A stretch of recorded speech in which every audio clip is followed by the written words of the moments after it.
Hello and welcome to Sunrise. I'm Kayode Alayande. Well, apparently, I'm standing in for your darling anchors, Ayo and Alera, who are both unavoidably absent. And so the mantle falls on me to do justice to the program today. I'll do my best, and I'll encourage you to come with me. Let's enjoy the next 3 hours together. Well, I'm so excited to be here. But to begin with, today is May the 29th, and can you believe it's already 22 years since Nigeria returned to sustained democratic governance?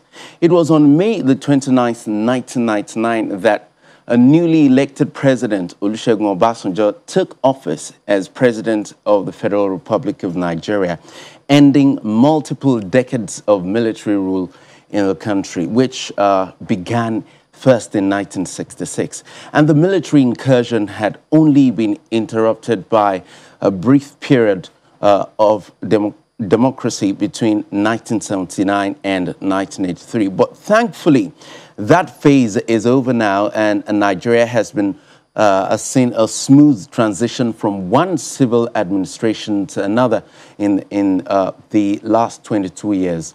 Since 1999, Nigeria had designated May the 29th Democracy Day, which is today. But then years of agitation from different quarters followed to consider and designate June 12 as the new Democracy Day. But where did that idea come from?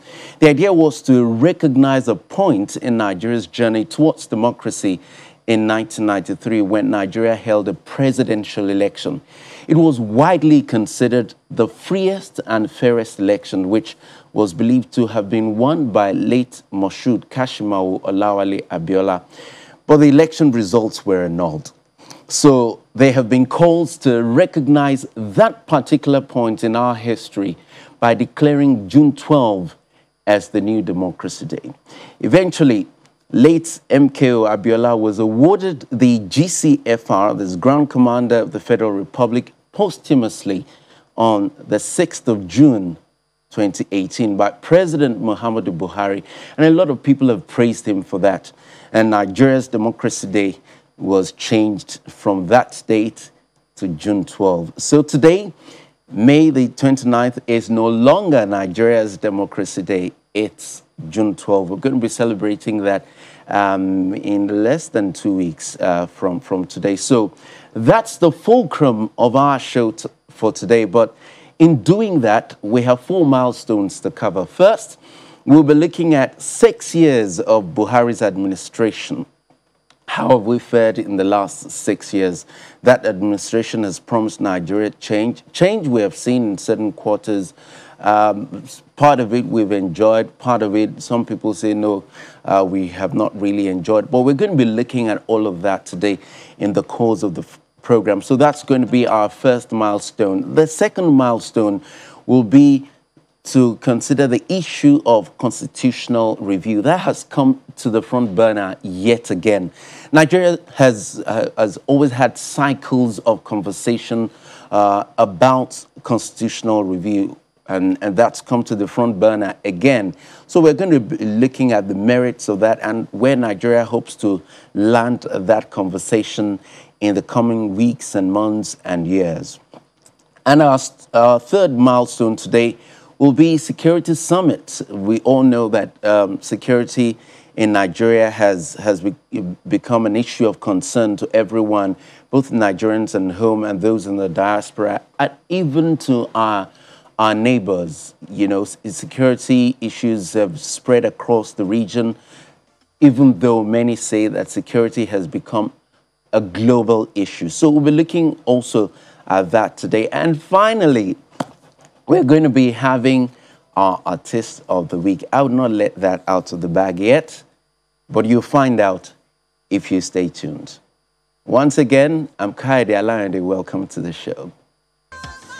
All right, thank you for joining us again. It's Sunrise coming to you live from the headquarters of Channels Television in Lagos. We begin with our first topic of the day, which is taking a cursory look at 6 years of President Muhammadu Buhari's administration, how has Nigeria fared in the last 6 years? We all know that the president or APC promised the country change when they were coming on board. And, well, some people will argue that, yes, change we have seen. Some of them positive. Others, maybe we need to work further on those things. But how has Nigeria fared? Are we richer as a nation? Are we stronger as a people? Are people happy? Is there a sense of belonging? Is the country being pulled together? Are we growing infrastructurally, economically? Are we becoming strong? Are we becoming a nation that in the Committee of Nations we are respected? These are some of the things that, excuse me, you would consider when you're talking about the strength and power of a nation. So that we'll be looking at in the course of the next few minutes. And I have three people, seasoned people, who take a look at this topic for us. I have two of them in the studio with me here, and one other person will be joining us via Zoom in the course of the program, hopefully. But to my left here, I have Madam Juliet Benite. She's Faculty Leadership Institute. You are welcome. Institute for National Transformation. Institute for National Transformation, yes. I mean, there is no better person or no better agency to take a look at what we're talking about right now than your institute. So we'll be hoping to hear so many vital angles from you today. You're welcome once again. Thank you for having me. All right. And then to my left, to my right, I have, neither of them are visitors or to the show. I have Mr. Chima Naji. He's a legal practitioner. You're welcome once again, sir. Thank you very much, and good morning, viewers. All right, so I understand that our Zoom guest is now available. We have Mr. Aliyu Abdullahi. He's a senior special advisor to the First Lady on Media. He joins us via Zoom. You can see him on the screen right there. He joins us via Zoom from Kaduna. Thank you very much, Mr. Abdullahi. Thank you for having me. All right. Well, let me begin with you then, since you're speaking for the administration on a certain level. It's 6 years today since this administration, led by President Muhammadu Buhari, he came to the reins of power. How would you consider the performance of this administration? And be at liberty to touch on what you consider the very strong points of this administration, bearing in mind that we also have people in the studio and Nigerians to judge what the administration has done in the last 6 years. So we'd like you to bring your very strong points forward.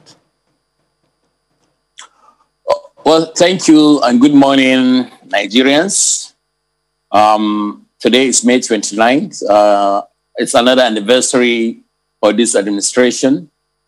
So if I'm to speak about what the administration of President Muhammadu Buhari has done, counting from 2015 to now, I think maybe more time is needed. There are tangible things, and there are those things that are intangible in nature, things that the general public really do not see or do not know, or maybe they are in progress. You know, they are coming up a bit. But let's take the three promises made. President Muhammad Buhari campaigned on three-pronged areas. One was security, that he was going to fight insecurity. Second one was he was going to improve the economy. Third was he was going to fight corruption. And that's the three broad key areas. Now, if you want to be fair to anybody, to any administration, you have to consider it's just like a company. If you hire a manager to manage a company, an entity, a business, you have to be fair to him. Look at the kind of resources you give him, the kind of also powers to execute his vision. All those things will affect the performances of how he handles that job. Now, not forgetting, I don't want us to be going on a blame game journey, but if you don't know where you're going, you must know where you're coming from. So you have to take account the country President Muhammad Buhari met and the resources and everything altogether before you actually kind of have a scorecard for the president's performance. But bearing even with that in mind, we can go on and say, right now, for example, the economy, the infrastructure in this country, when this administration came, the infrastructure deficit is humongous. There were no roads. There was nothing like rail. The construction of rail between Abuja to Kaduna was maybe, let's say, at about 65 to 70% completion rates. No other places had any modern infrastructures, even though we knew the past administrations were actually selling crude oil, which is the only thing that the country was surviving on, at more than $100 per barrel, or let's say an average of that. But you cannot pinpoint what the money was actually done for the whole country to see. Yes, people will say there is money in circulation, but that's all about it. So, but under the 6 years now of this administration, you can beat your chest and point some things, key infrastructures that has been completed and some in progress. I'll give you an example. He completed Abuja Kaduna. Yeah, he didn't start it. That is the rail line. If we go to the southwest axis, from where you are right now in Lagos, there is a brand new rail line from Lagos to Abeculta and ending for now in Ibadan. And people are actually, it's making life very easier and comfortable for dwellers, for people who dwell in Ibadan to come to Lagos, walk. That was never the case. All the 16 years of the last administration, of the past people that govern the country, they never fixed this thing. Now, that's our infrastructures. There is also, there is Itakpe to Ori rail line. The construction started about 3 years ago. It didn't go anywhere until now. The communities around Wari, some of them claim they have never seen a train until in Buhari's time. There is a great revolution when it comes to infrastructures. You will see it from even Lagos, Ibadan Expressway. That's when we come back to road. You will see it from Abuja to Kaduna to Kano. Not more than 2 weeks ago, I actually passed the road from Abuja to Kano on my way to celebrate Eid in my home state of Gombe in the northeastern part of the country. Now, we talked about infrastructure. No one can deny the giant strides that this administration has done when we come to infrastructure. So let's move to other things. If we talk about the big elephant in the room, which is security, or let us say the myriads of insecurity challenges in the country, people are quick to heap all the blame on the president and the administration. Well, to some extent, rightly so, because as it's often said, the buck always stops at the president's table. He was elected to actually fix all these challenges, and he promised in any way to fix those challenges. But if we are being fair and honest to ourselves as a country and as citizens of this country, we knew that all these insecurity challenges that we are currently facing, it was just a matter of time from long ago. It was a cake of gunpowder waiting to explode. You cannot have government after government, preceding governments, not investing in human capital development, and you expect that population of people will not rise up one day and start to become a social menace through different kind of insecurity challenges that we're witnesses today.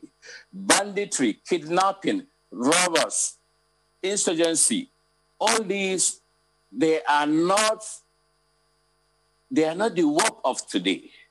But what matters is what are the kind of responses that this government of President We need to take a break right now. is. When we come back, perhaps we'll allow you to continue on parts of your thoughts and then let the guests in the studio respond to some of the things that you have said. We'll take a break now. Join us again.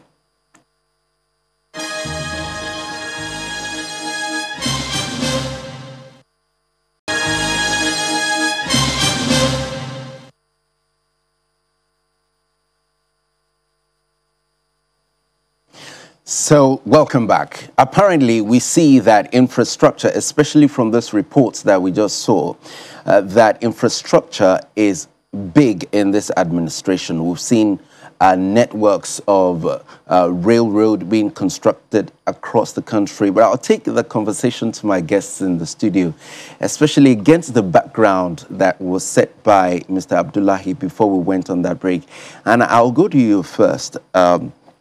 Madam Juliet Benite, what's your response considering what this administration has done in the last 6 years? At least this administration has stayed on the job. Nigeria is still together. Thank you very much for having me, and good morning, Nigerians. And should we say Happy Democracy Day? We have survived since 1999 up to this moment, which is important to us as a people. We agree that many strides have been made by the government of Buhari, but on the Democracy Day, we just don't want to talk about just the Buhari administration in isolation. I would rather take us into the fact that, yes, the administration has done a lot of inputs, but what is the output?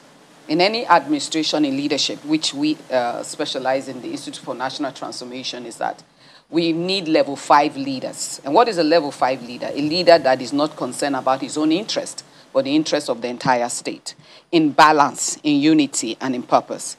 And for me, the Buhari administration is not about what they have done, it's how far. I want to title today about cascading. It is about cascading. Whatever is being done, it seems as this is more on the elite class level that a lot of activities are happening. We need to cascade to know that the nation is suffering, the economy, inflation is high, and a whole lot of issues with fiscal and monetary policies. I mean, I've been a part of the Institute for National Transformation for over a decade. Right now, even in my adult age, I decided to go to the School of Politics, Policy, and Governance, started by Dr. Obi Ezekwesili. And in putting these two things together, I realized that what we are doing and seem to want to praise more, which is okay. We agree that these things have happened, but how has it cascaded? How has it created the economic development that we required? And I think for me, on this day of 29th, and I think we have 2 years counting down to 2023, is that a nation needs to begin to look at things more differently. I just saw that building being commissioned. What is the purpose? Human capital development should become the center stage from now on. We agree on projects that have been done. We admire the roads that have been done. We appreciate everything that is happening, in quote.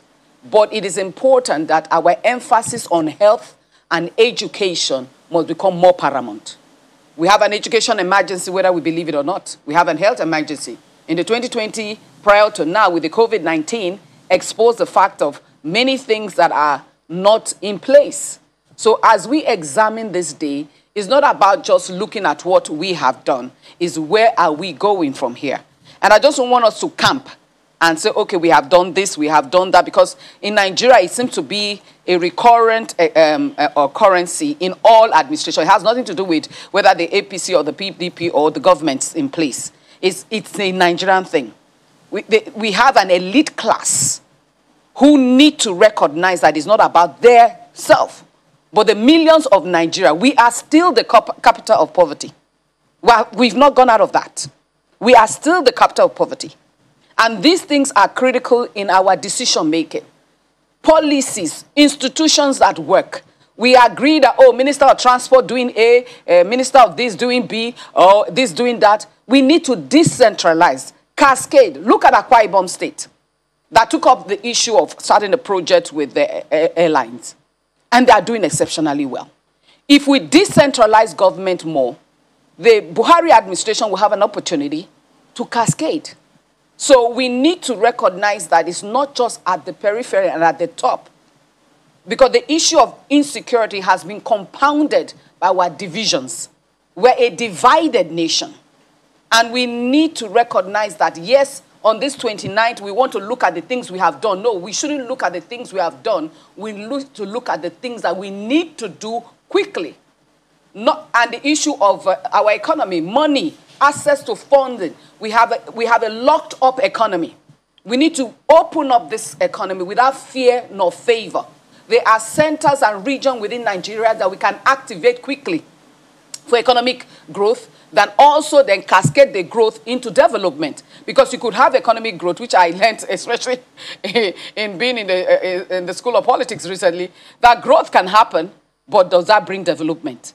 So we need to refocus. Because for us as an institute, our concern is that we need leaders who recognize that the place of leadership is not being a lord. Our political leaders have become crown kings. But we did not elect kings. We elected servants. We elected men and women who understand that democracy that we have chosen, which we need to now have more democratic acculturation, because we are still a feudal mind, because even the public beg for things rather than demand for it. All right. I hear you. Let me go to Mr. Naji. Let's hear your thoughts. I have in my hands like a handout. It's about 50 pages of the things that this administration has done in the last 6 years, and many of them are verifiable. So she spoke to the fact that there have been activities, roads are being built, but she spoke to impact. If you take it from that angle, how would you assess the performance of this administration? Well, let me start by saying good morning to viewers and thanking God that we're all still here, alive and well. So it seems. So it seems. Yes. In the first instance, I want to situate my position here, that I'm not here for debate about what Buhari has done or has not done. I believe we just want to have a discussion. So it's not a question of who wins or who did not win, because the facts are out there. There is a saying, just if I take it from the point that you raised that she had just dropped, you can't scratch somebody where it is not itching and expect the person to say thank you at the end of the job. Effort would have been expended scratching, but it's not itching me.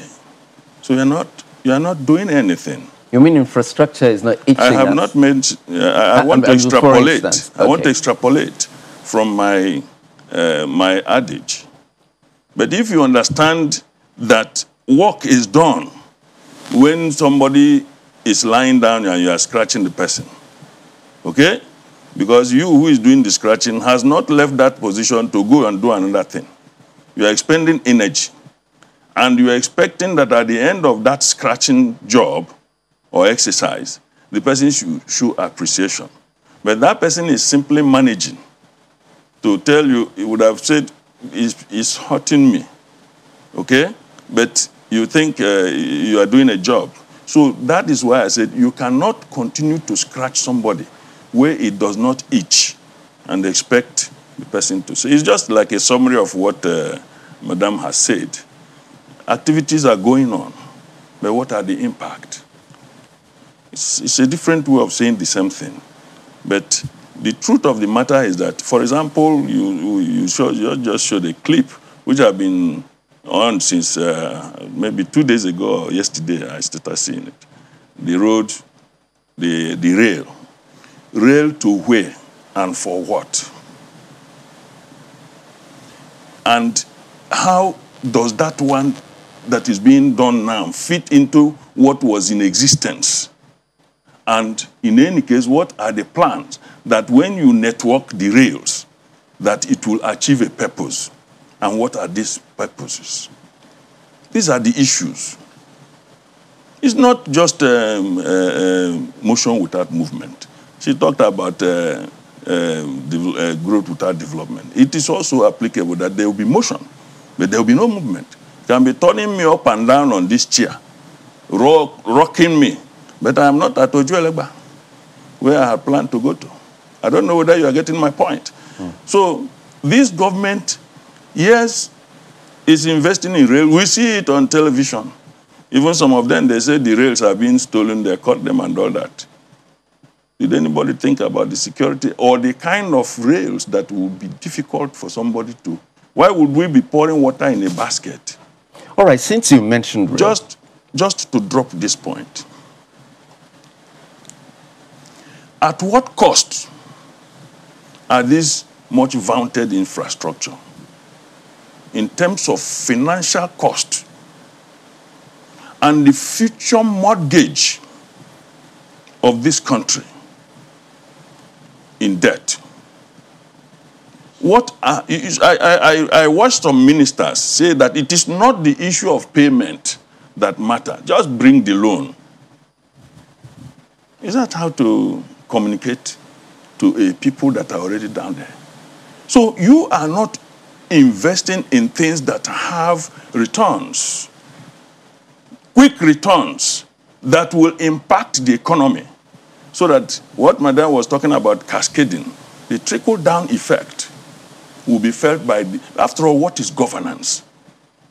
Governance is for everybody at the low. If the lowest cadre are happy, it necessarily follows that the people up there will be happy.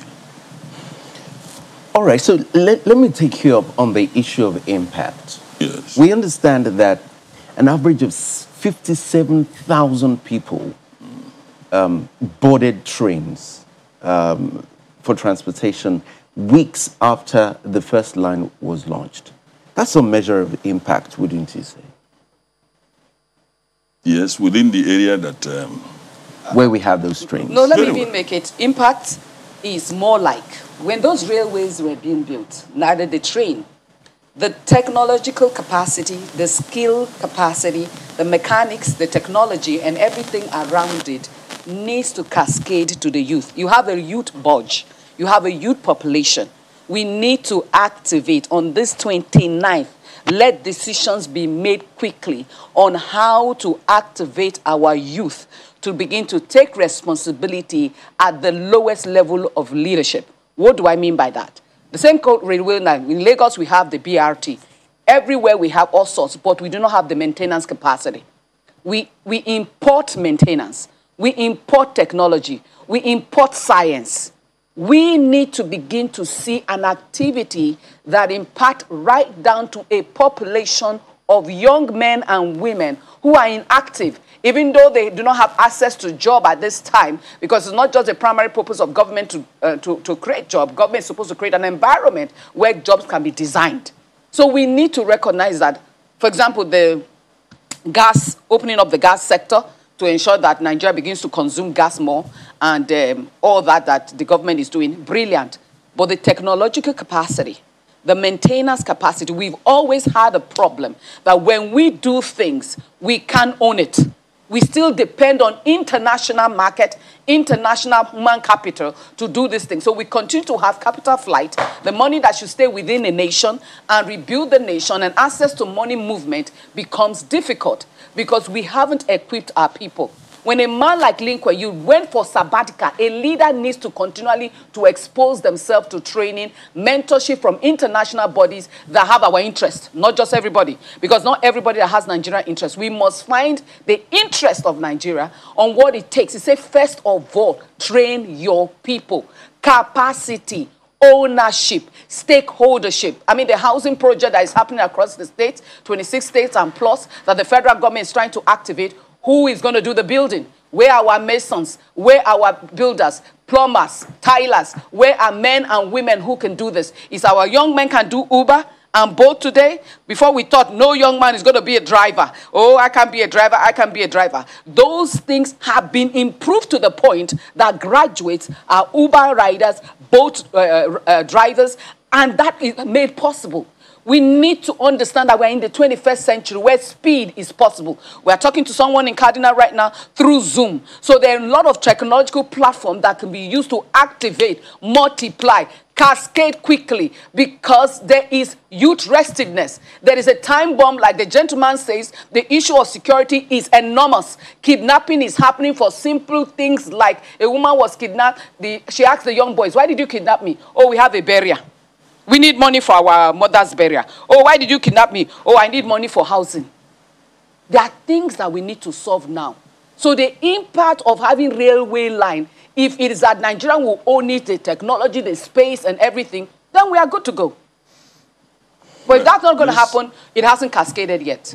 You want to respond? Yes. Before Mr. I go to him in Mr. Abdullahi was right in placing on the table the promises, the platform on which this government pledged to work. And these things were the problem on ground then. So it's not as if it's like a hurricane that made the flight when it was about to take off. It's something, there were things that were on ground, and the APC, presumably, in conjunction with the president, were able to look at these problems on the ground and in a marketing style, sold their program to the Nigerian people. Your program is like a product.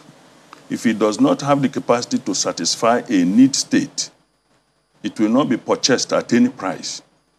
Because the vote was like the price at which APC was ready to sell that program. So the votes exchanged in expectation for the utility. It was the utilitarian value of those programs that Nigerians voted. Are we getting the value? The answer is no. Because you see, on security, it is axiomatic that you cannot drive from here, this Lagos we are here now, to Ibadan alone, in this broad daylight, without fear.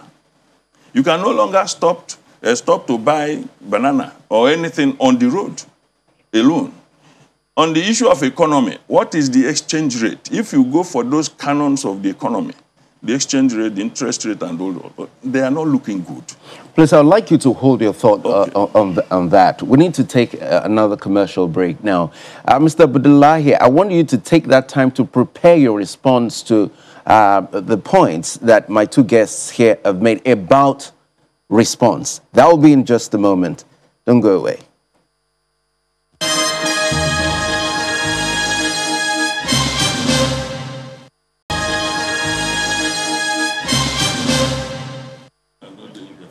So there you go. We've heard from the representative of the government at some level, and we've also heard responses from these people here in the studio who are also representing Nigerians. Let me go back to Mr. Abdullahi. On the issue of communication, you've heard the lady here and the gentleman here say, look, we granted the Nigerian government, led by President Buhari, has done some measure of work in the last 6 years. But there's still the gap of impact and response to the most important place of need. Yes, we have the Anchor Borrowers Program and other initiatives of government, but people are still feeling unsafe. We have farmers, several of them, whether smallholder farmers or industrial farmers who have been killed on their farms. That brings to question the problem of insecurity. Now, how do you respond to this? Doing work on the one hand and the impact of your work on the other hand. Is Nigeria an ungrateful nation? Thank you. I have actually, before we actually went on that first break, I was talking about insecurity and what the government is trying to do or is doing currently on that matter. Then now I have to respond to the two speakers in your studio.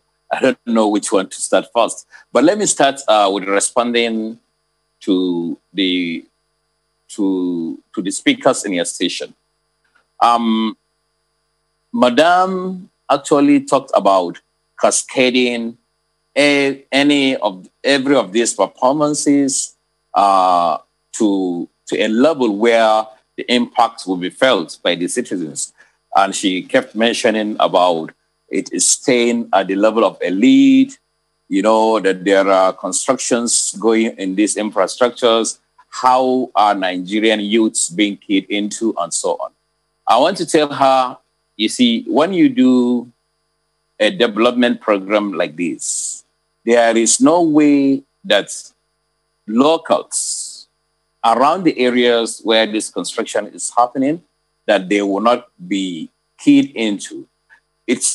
There are both skilled and unskilled labor in the economy, and they will be keyed into because that's part of the value chain of these infrastructures that have been done across the country. And if she goes, she's in Lagos over there now. If she drives around from Lagos to Ibadan right now, I know the road is not complete, and I have actually dropped on the way. You will see Nigerian youths working on that road. Now, it also talks about this is a classical example of how an economy of a nation is stimulated. If there is a work that is going on, which government is actually funding, now it means a labor or a manual worker will be able to earn a daily living, whether weekly or daily. And that means he can use that earning. He can buy bread, and the bread owner will buy flour from the farmer, and the farmer will go to the market and buy a jeans or a dress that is produced by Nigerians or even that is imported.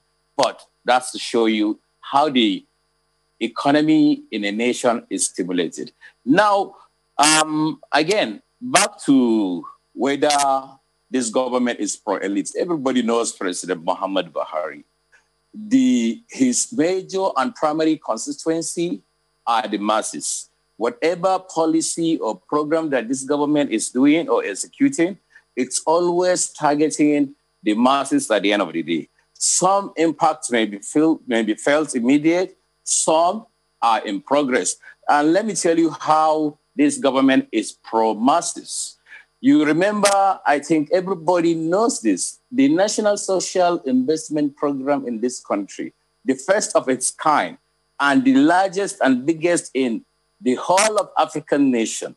In fact, other countries outside the continent are coming to borrow ideas how this government was able to do its own social investment program. This is not stories. We have heard about conditional cash transfer, where the poorest of the poor were given money unconditionally, and we have heard about so many schemes like the Empower. Young graduates who couldn't find job were engaged in agri sector teaching jobs. They have been paid 30,000 naira monthly. They were engaged for 2 years, about 500,000 of them. Then we have other forms of schemes that are soft loans without, you don't need collateral, no form of security, trader money, farmers money, some 10,000, some up to 100,000. Then after the COVID-19 came, Nigeria quickly identified that the COVID-19 will have two major impacts. One on the health of the citizens, and the health of the citizens, And there was a good response to that. Then secondly, on the economy of the nation, this COVID-19 did not spare any country in the world. What did we do as a country or as a government? There was an economic survival fund. There was a team headed by the vice president's office who went into action. There were money, various schemes, but the major one I will talk about is the economic survival fund, where so that people would not be furloughed or laid off from their jobs. People were giving money, employers of labor, they were asked to give the number of their employees, and government was able to take the burden out of the shoulders of these employers. And this is not a story. This can be fact-checked by channels or anybody. And again, when we talk about cascading development down the line, you see,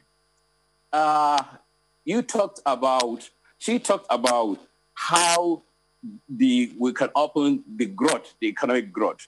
Now I'll tell you, before the coming of this administration, this country, we are a mono product economic country, meaning we are only dependent on oil. But under this government, we try to open the economy to diversification. All right, Mr. Abdullahi, we have about 4 minutes to round off this conversation, and you've set another bedrock for this. On this? All right, in 10 seconds, please. Okay, in 10 seconds, please. Yes. So I'm responding on the economic opening of the economic growth in the country. There is diversification going on into the agriculture and into the mining. There was a time that this country used to actually buy rice. Subsidize the buying of rice with $5 million a day. The past president, President Goodluck Jonathan, confided and spoke about that to this president, that if you're going to do that, you won't be able to do any capital project. And that was why even with the money, the past government actually was selling crude oil. They couldn't do any capital project. All right, Mr. Abdullahi. They were buying rice. Thank you, Mr. Abdullahi. Your points are made. Let me quickly come back to the studio. We end this conversation in 3 minutes. Let's quickly look at COVID-19 and the federal government's response, because that is a measure of test for any administration, not just in Africa, but across the globe. How would you say that this administration responded to COVID-19, and what's been the impact? Let me start with you, Mr. Naji. Well, it's unfortunate that time is a very severe issue on this program, and I think I was right by saying that I am not engaging in a debate. What I would say is that if anybody in government or very close to government insists that this government has done what it considers the best, let us take a look at the citizens and the polities. I think that's the summary of the news. The issue of COVID-19 is a universal thing. The impact will be felt differentially, depending on how infrastructural developments in each particular polity had been designed to grapple with such shocks. The health institution suffered so much, or the health sector suffered so much, because in our own climb, even where the president normally takes leave to take care of himself, he shows that there is nothing on ground. And there's no effort at anything, learning any lesson from COVID. However, I would have loved that all the noise made about COVID, given the number of people who have contracted it and number of people who are said to have died, should have been concentrated either simultaneously or focused on the issue of killings, needless killings of Nigerians in all locations of this country, perpetrated by groups that are not supposed to be part of this country. All right, we have a minute. The issue is that government must focus on that area. Nobody is counting the number of people dying every day. We count COVID come from India to Japan. That is not issue. Nigerians are dying. Great. Madam Benite, a word for this administration in terms of appraisal. We appreciate the efforts that have been made. And once again, the issue of security is important. COVID-19 response, we can give the government the leeway of saying that they did what they could do based on our own infrastructural and health sector mechanism. But in conclusion here today on the 29th, when I say cascade, and I mean everything, the issue of security, police reforms, economic reforms, that the individuals within the Nigerian sector can realize, bring down the inflation rate, become an exporter, because whether our naira is at 400 or not is not the issue per se. It is our capacity to export. So we need to revitalize the economy going forward. That's my message.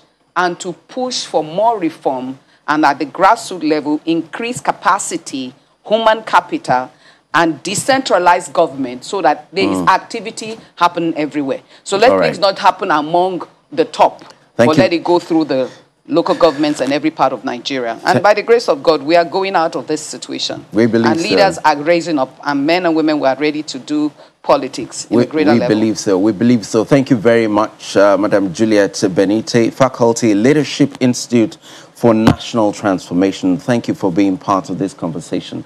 Also, Mr. Chima Naji, he's not a guest on this program, so to say. Thank you for coming again. And our guest from Kaduna, that's Mr. Aliyu Abdullahi, Senior Special Advisor to the First Lady on Media. He joined us via Zoom on the program. Thank you very much for your time. We'll take a short break and we will be back in just a moment. Don't go away.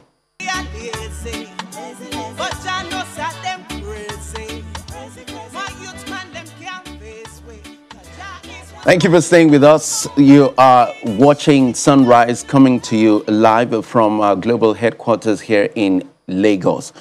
We move on the program right now. The National Assembly has started its zonal public hearing to glean inputs from the public and various constituencies. And this follows the background of the massive demand by Nigerians home and abroad for a true federal constitution made by the people and for the people. Now, the National Assembly is calling for public hearing in the country's 6 geopolitical zones for people's inputs on any issue of interest to enable the National Assembly to amend the 1999 Constitution. Now, to take this call for constitutional review to the next level, let's see what this means. I have 3 people joining me for this conversation. I have with me in the studio Dr. Olugbenga Adeoyo. He's a public affairs analyst. Thank you very much. Thank you. All right, we have a guest in our Abuja studio. That's Ambassador Hassan Ado Tukur. He is the former APC Taraba State Chairman.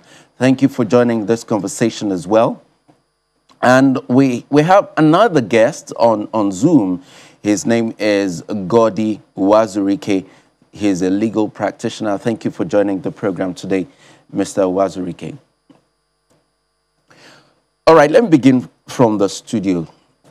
Constitutional review again.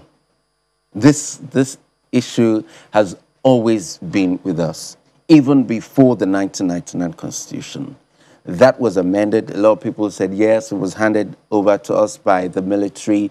This is not good for us and all of that. Yet, the National Assembly is responding again to that. What are your thoughts on this? Well, let me start by saying what the problem is first. And it's a proverb. So if a goat agrees to go with a lion for fishing, the goat should know that if there is no fish in the river, then the lion will not go hungry. And then automatically, the goat becomes the meal for the lion. So when you have a predator constitution for your country, then the citizens will be consumed.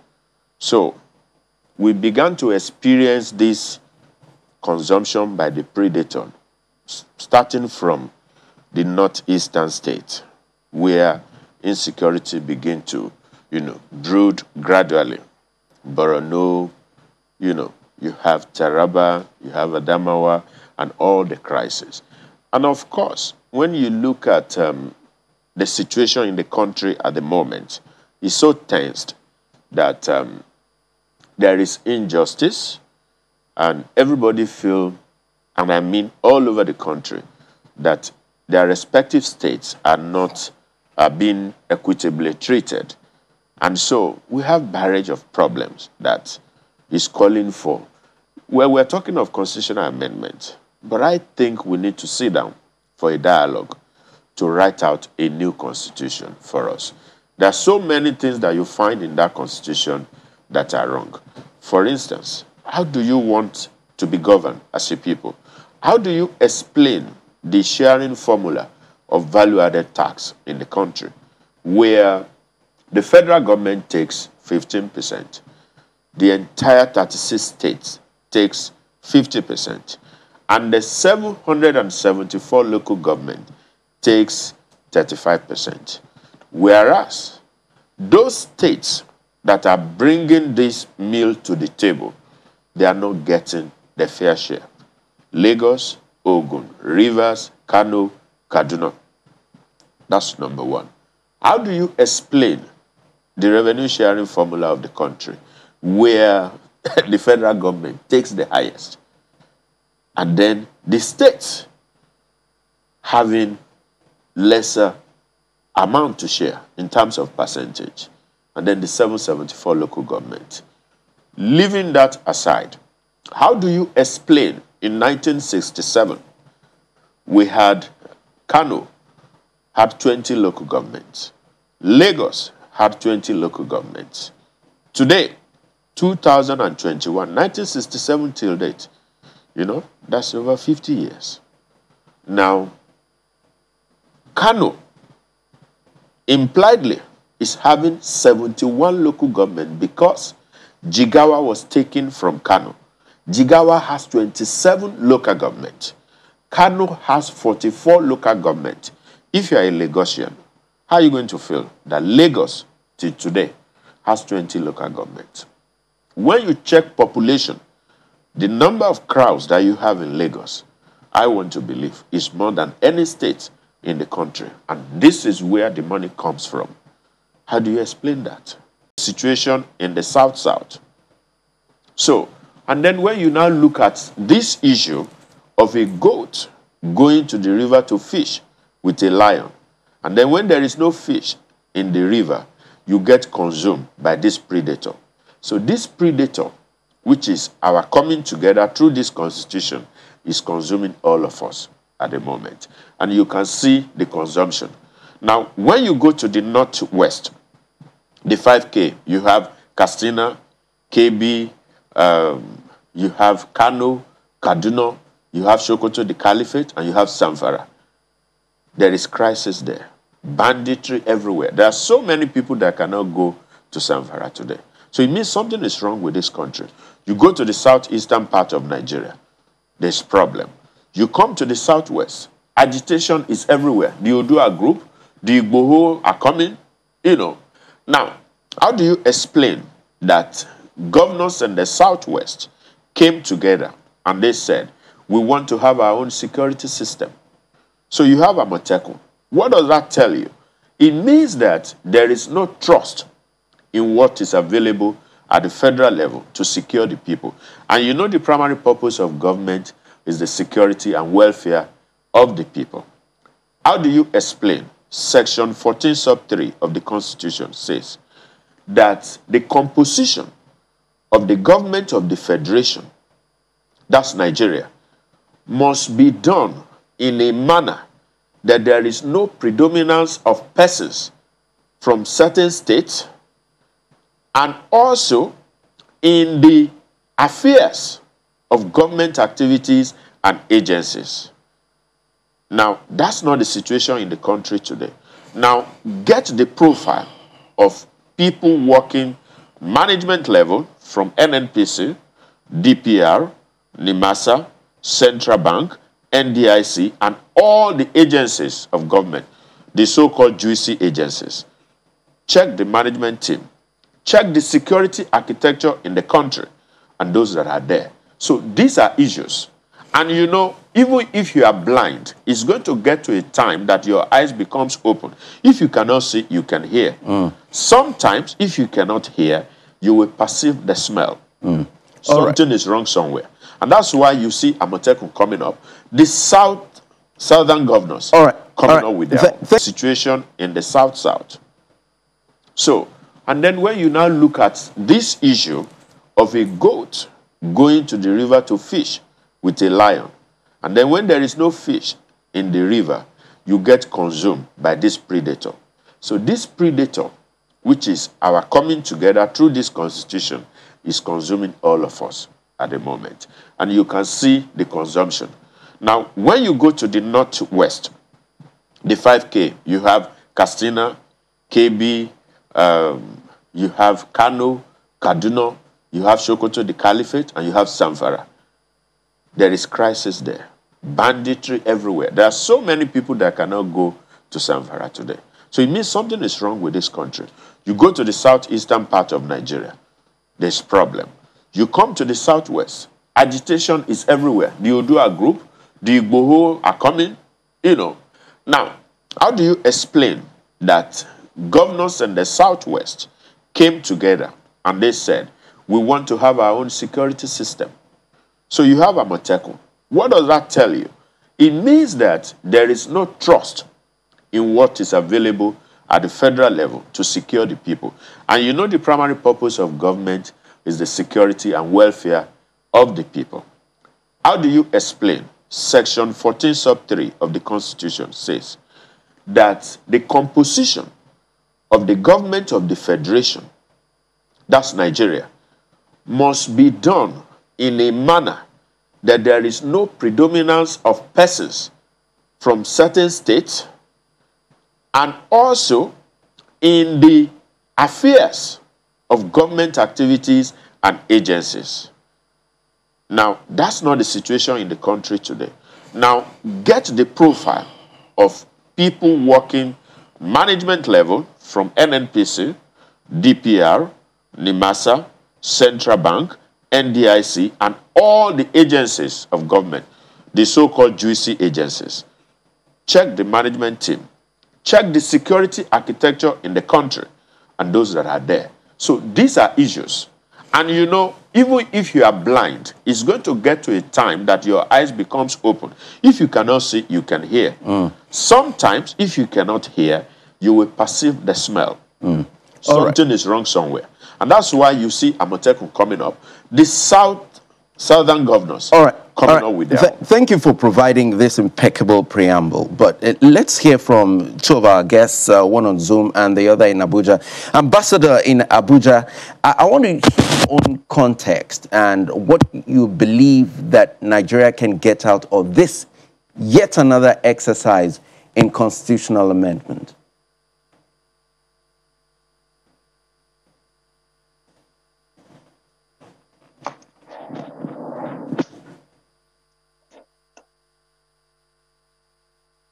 Jika Ardo, former chairman of APC in Taraba State, now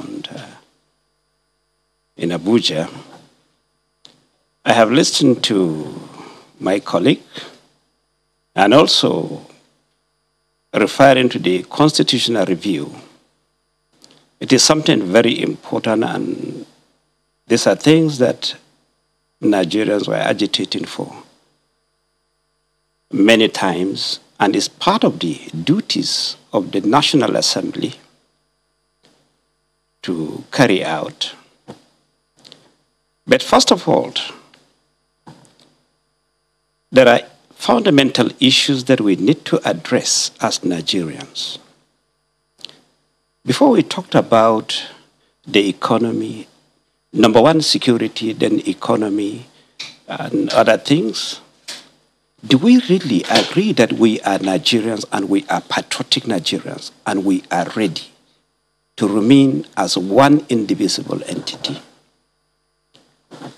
We don't talk on sentiment based on what our personal interest is, but we talked about what this country is and what we want this country to be, with particular reference to our great leaders like Sir Ahmadu Bello, the Zik of Africa, Chief Obafemi Awolowo, and a host of others. They have struggled over time and unite this country as one indivisible entity. No doubt, the constitutions of the Federal Republic of Nigeria, 1999, as amended, there are a lot of lacunas, errors, and areas that need to be addressed vis-a-vis with the current situation we find ourselves. If you refer back to 1979, it will be unwise or it's not tenable for somebody to provide a law that regulates the operation of the cybercrime in Nigeria. But situation has come up now that we need a law that regulates the operations of these outfits. Context that you have laid out for us there, but I really want to hear, if you can hear me, Ambassador, that's one context, that's one reason why you believe that we should make some adjustments to the 1999 Constitution. Let's hear from our guest on Zoom. I'll come back to you on that. Mr. Godi Uwazurike, let's hear from you. Why do you think that this constitutional review exercise is very important? Yes, good morning, viewers. This exercise is good because nothing is permanent in life. Whenever you find something wrong in the Constitution, you go ahead and work on it. But to pretend that all is well in the present Constitution is wrong. No constitution is permanent. In this country today, we have something called federal character. And I can tell you without any fear of contradiction that the present government does not believe in federal character. There is impunity everywhere. Now we're asking for the devolution of powers.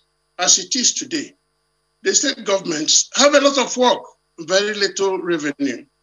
And federal government itself is overburdened also with unnecessary things. Let me just give you one small example. If I need to drill a borehole in my village, do I need to go to Abuja to go and talk to them?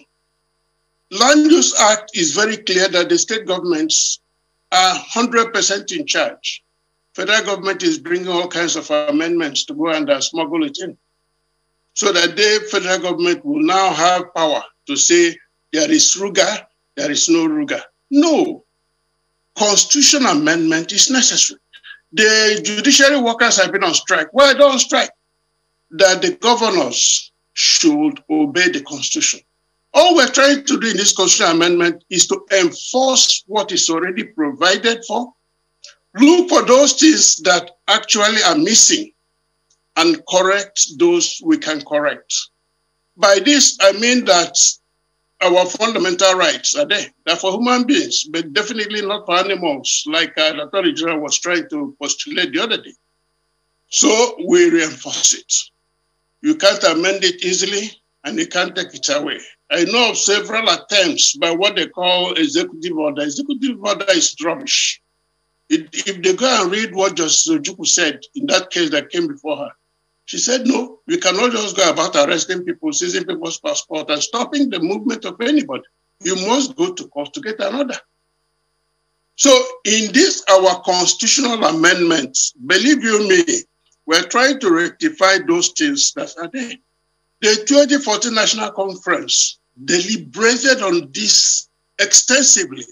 But when President Buhari came and said, I won't even look at it, and because he did not look at it, there is crisis in every part of Nigeria today. As it is today, if you are in Owerri like I am, you are conscious of where you are. Soldiers are shooting in the air. And the governor called them to order. Certainly not. He doesn't have the powers. No governor has the power to order arrest of anybody, unless you are a friend of the powers that be. You saw what happened in Kaduna. The governor of Kaduna State declaring somebody wanted. Under what law? So the Constitution amendment is to reinforce the following. One, separation of powers, division of powers. Again, reduce the burden load of the federal government and move them to the states. Three, it is going to affect the revenue allocation formula between the states and the federal government. If the states are going to have more, then their revenue formula must alter preparatively. Four, the local governments today are nothing but the pocket money of the governors. So what do we do to make sure that an elected chairman can function and live in the locality? Almost all the local government chairmen live in hotels. When the money comes, they just go to the governor and say, oh yeah, governor, this is your own, this is our own. Mr. Wazirike, let me come back to our studio.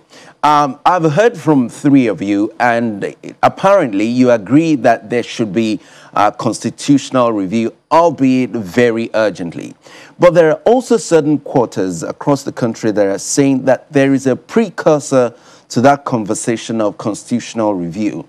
In some quarters, for instance, we have legal luminary Afe Babalola being quoted as saying, look, constitutional review is going to be a waste of time if we do not, first of all, address the issue of our being together, agreeing together as a nation. Doctor, do you agree with this sequence of conversation that we must have? Okay. My thinking is that we should harvest all thoughts together, because in law, there is what we call nemo dat quod non habet. What does that mean? You cannot give what you don't have. This constitution that we have cannot give us justice. It cannot give us true federalism. It cannot give us equity. And that's why you see agitation. Even within the same party, you have issues. So rather than looking at amendment, I will look at it is important that we have a national dialogue urgently so that we can sit together. Because I'm trying to look at something. Let me quickly button. Now, so you're agreeing that it should be a sequence of conversations. Exactly. All right, but before 2023 election, because it's like you are sitting down with a gunpowder. It's going to explode one day. So this amendment that is being, we're doing public hearing about now, the National Assembly, do you know that this federal allocation, which we need to address, the allocation system in the country, where federal government get 52.68, and states getting 26.72, and then all local government getting 20.6, and then the sharing of our value-added tax. The beneficiary of this lopsided arrangement of lack of true federalism are actually at the federal level. Now, the National Assembly is number one. I do not think when it comes to debate in the National Assembly, whether at the House of Representatives or at the Senate, that they will have the boldness to legislate against themselves. Because we're going to come up with new laws that will change the landscape of our political system, revenue generation, resource control. For example, and I've been asking people, the Land Use Act of 1978 vested control over land on the governors. What, if you want to do agriculture, where do you do the agric? On the land. Now, what are you doing with Federal Ministry of Agriculture? With retinue of agencies? The other day I heard about Sugarcane Research Commission, federal. This one, that one. And when you see the volume of money going into all these agencies, there's no way Nigeria can move forward that way. Look at corruption. Look at the high cost of governance that we have. So, the people at the federal level, at the National Assembly, there may be a few of them who will be willing for this status quo to change. But I bet it, 90% of them may not want the status quo to change. Because the first question, salaries and allowances of these people. Have you asked yourself, the civil servants that are working for 35 years, do you know that some of them, after 5 years of retirement, they have not gotten their gratuity? Some are not even getting pension. The police, the army, and several other people. So these people that will make this law to do what is right, so that there can be equity, fairness, resource control, is going to affect them. Are they ready? And that's where the issue of national dialogue comes in. And you need the leadership in the country to all come together, all of us, and say, how do we want to, I will not support that Nigeria should separate. There is strength in unity. All right, let's go to Abuja. Let's go to Abuja. National Dialogue Constitutional Review. But unfortunately, or fortunately, or as it were, we have started the constitutional review conversation. That's happening in the 6 geopolitical zones of the country. What sequence do you think works? And how can we merge those 2 levels of conversation at this point, since one of those levels of conversation has already started? As I earlier mentioned, if we are discussing about Nigeria, we should be holistic in our discussion, sentiment apart, and we look at our country as one indivisible entity. Constitutional review, no doubt about it, there are gray areas in our constitution. But no matter how it goes into amendment, if we don't practice what is in the constitution, it is just a document lying fallow. The problem is not the laws. The implementers of the laws and the citizenry, what we need, number one, is attitudinal change. We need to change our attitude first. The way we perceive things are happening in the country, we shouldn't take what has happened to an individual to judge other people.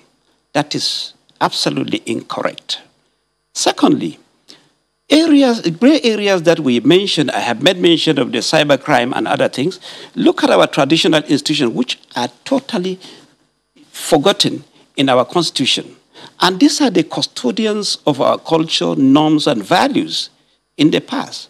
The security challenges we have today in this country boils down to the locals. And these locals are closer to the traditional institution. These are areas that we need amendment to capture the traditional institutions. Traditional institutions are historical institutions, which we all respect. And then they were not captured. Thirdly, you look at the devolution of power, states, the federal government, state and local government, and we talked about resource control. Let me give you a typical example. Refer back to 1943. What was the contribution of the various regions that we have in this country? Look at the contribution and look at the percentage of each region, what they contribute to the center. Then we had regional governments before. But if you look at what has happened in this administration, we know that there are things that are not in the interest of the masses and the locals, but especially when it comes to security.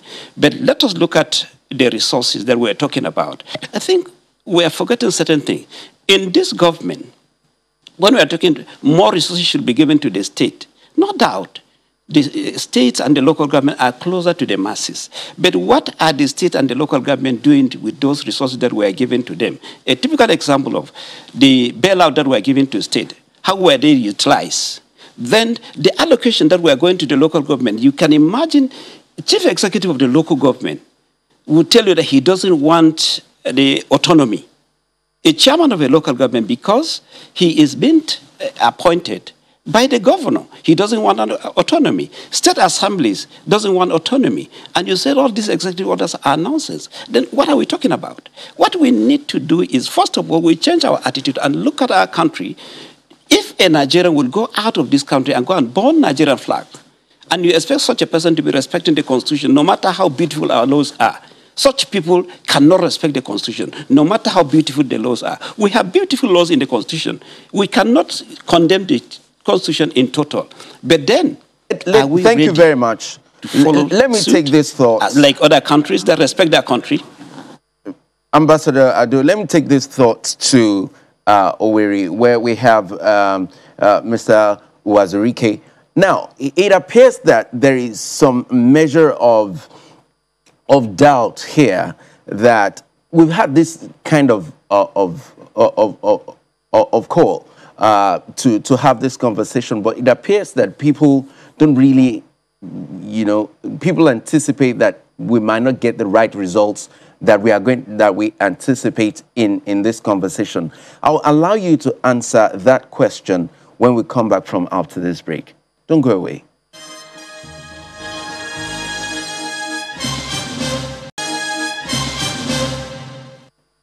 So you hear the same words come up again and again in this issue of constitutional amendment and having a nation as opposed to a country, devolution of powers, sharing formula of resources and things like that. I understand that conversation.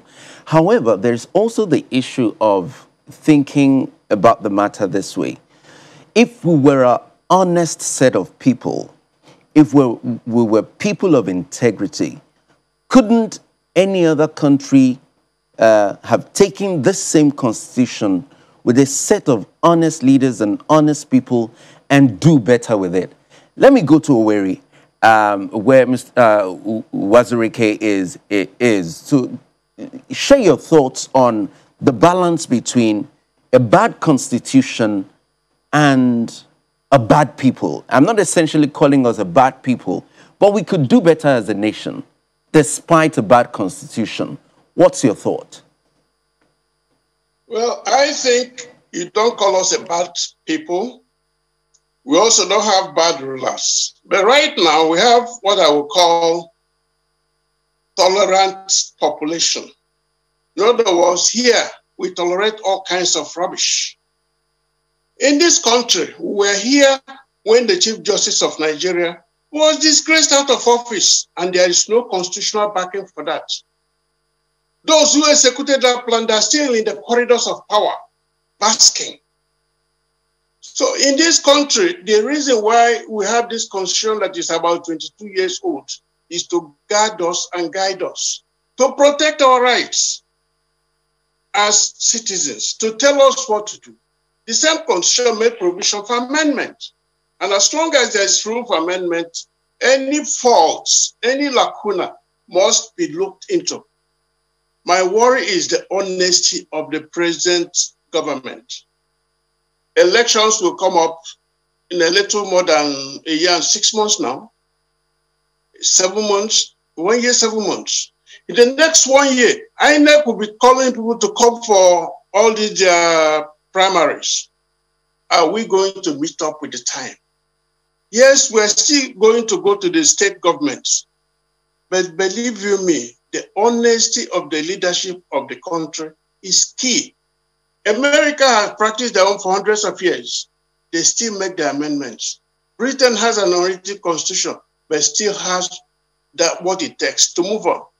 The honesty and the readiness and willingness of our rulers to resign for constitutional infraction will always be there. For instance, all the governors should have resigned for tampering with the funds of the judiciary, the funds of the legislature. So in this country, we have honest people. We also have dishonest people. And things will improve when we have a governor who will now come up and say, look, this is the revenue of the state. This is what I have received. This is what I have done for. Without looking for who and who to bribe and sing his praises. Let me just give you one small example. Religion is a private right. Yet you find the government spending billions of naira on pilgrimage, on building mosques. Federal Minister of Agriculture just built a mosque the other day in one remote area in Bauchi. Not one word. We have Mr. President who has refused to say any word about Pantami. That one is swept under the carpet. But the constitutional requirement we have in this country is that the earlier part of the Constitution that guarantees some rights to people, where it says it is not justiciable, that justiciable must be removed, because the Constitution guarantees us free education, free health, and so many things. Then those who planned that Constitution put in a small clause, it's not justiciable. That's why we're suffering. But amendment of Constitution is desirable, must be continuous, but it must be done openly. In other words, they have gone round, they have had people. There are many cases where there is demand for state creation. There is one universal complaint in the South, which is federal character, which is invasion of soldiers, which is denial of human rights. You know, where I am now, as I'm out driving on the road, they can easily grab me. If they look at my age and said, well, I'm not an operative, they say, then you must be a financier. And they are thrown into prison. And that is not what the Constitution provides for. So, Constitution is there to guide us on our day-to-day, but there's something, an assumption which the Constitution made, which is that we have honest leaders coming up. If we have honest leaders coming up in this country, they will say constitutionally it's not allowed. When the governors met in Asaba, what was the reaction of Mr. President? Anger. He was angry. Northern governors have been meeting for years, no comments. Southern governors in this country, in one country. So we are looking for honest people in government. And that is what we should do. Beginning with the 2023 election, we have to emphasize that every vote must count. Let me even just throw in this question. INEC is doing a lot to make sure there will be no elections in South, South, and Southeast, because some outlying offices where unimportant materials are stored were burnt. Mr. INEC, Borno has been at war for over 10 years, yet every year we have election. We have results. Yobe, where the police chief comes from, is at war. Yet the police chief wants to attack the Southeast and South-South. Now Zamfara is in trouble. Yes, let's Kaduna bring it. is in trouble. I'm talking of fairness of those who operate a constitution. Absolutely. So let's bring it home now. Let's bring it home now. So granted, we need a revised constitution that reflects the yearnings and aspirations of Nigerians. Doctor, can we deliver this before the next cycle of election? I think it's Is the possible. time reasonable? I think it's possible if we are serious and if we are honest, just like Mr. Wazirike said. And I'll tell you something. He just mentioned something, Section 4 and 6, Section 6, and then Chapter 2 of the Constitution. And my query, even as a law student, to my lecturers then was that, why will you say that Chapter 2 of the Constitution is not justiciable, meaning I cannot go to court on it? And look at the content of Chapter 2. From Section 13, it says, every person exercising executive, judicial, and legislative power must observe, adhere to, and apply the provisions of Chapter 2 of the Constitution.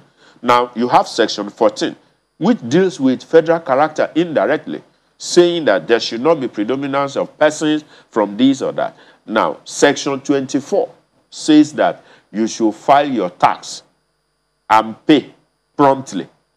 Now, if you don't pay tax, you are going to jail. You can be sued. Government can take you to Federal High Court. But if you do not provide education, because in Chapter 2, free education was to be provided. And then they now put a clause, where practicable. Where is that done? So judges are sitting there and they say, look, if you have any matter that has to do with Chapter 2, don't bring it here. That's where the issue of contradiction and sincerity. And I will tell you something. In 2011, one innovation program, we were in the US at Harvard Business School. And then there were people sponsored from Saudi Arabia, Qatar, and other countries. And so I had this group of friends in my class. And then while we were discussing, so I was talking about electricity, maybe you want to go out, there's no power to iron your clothes. And the guy looked at me and said, it's impossible.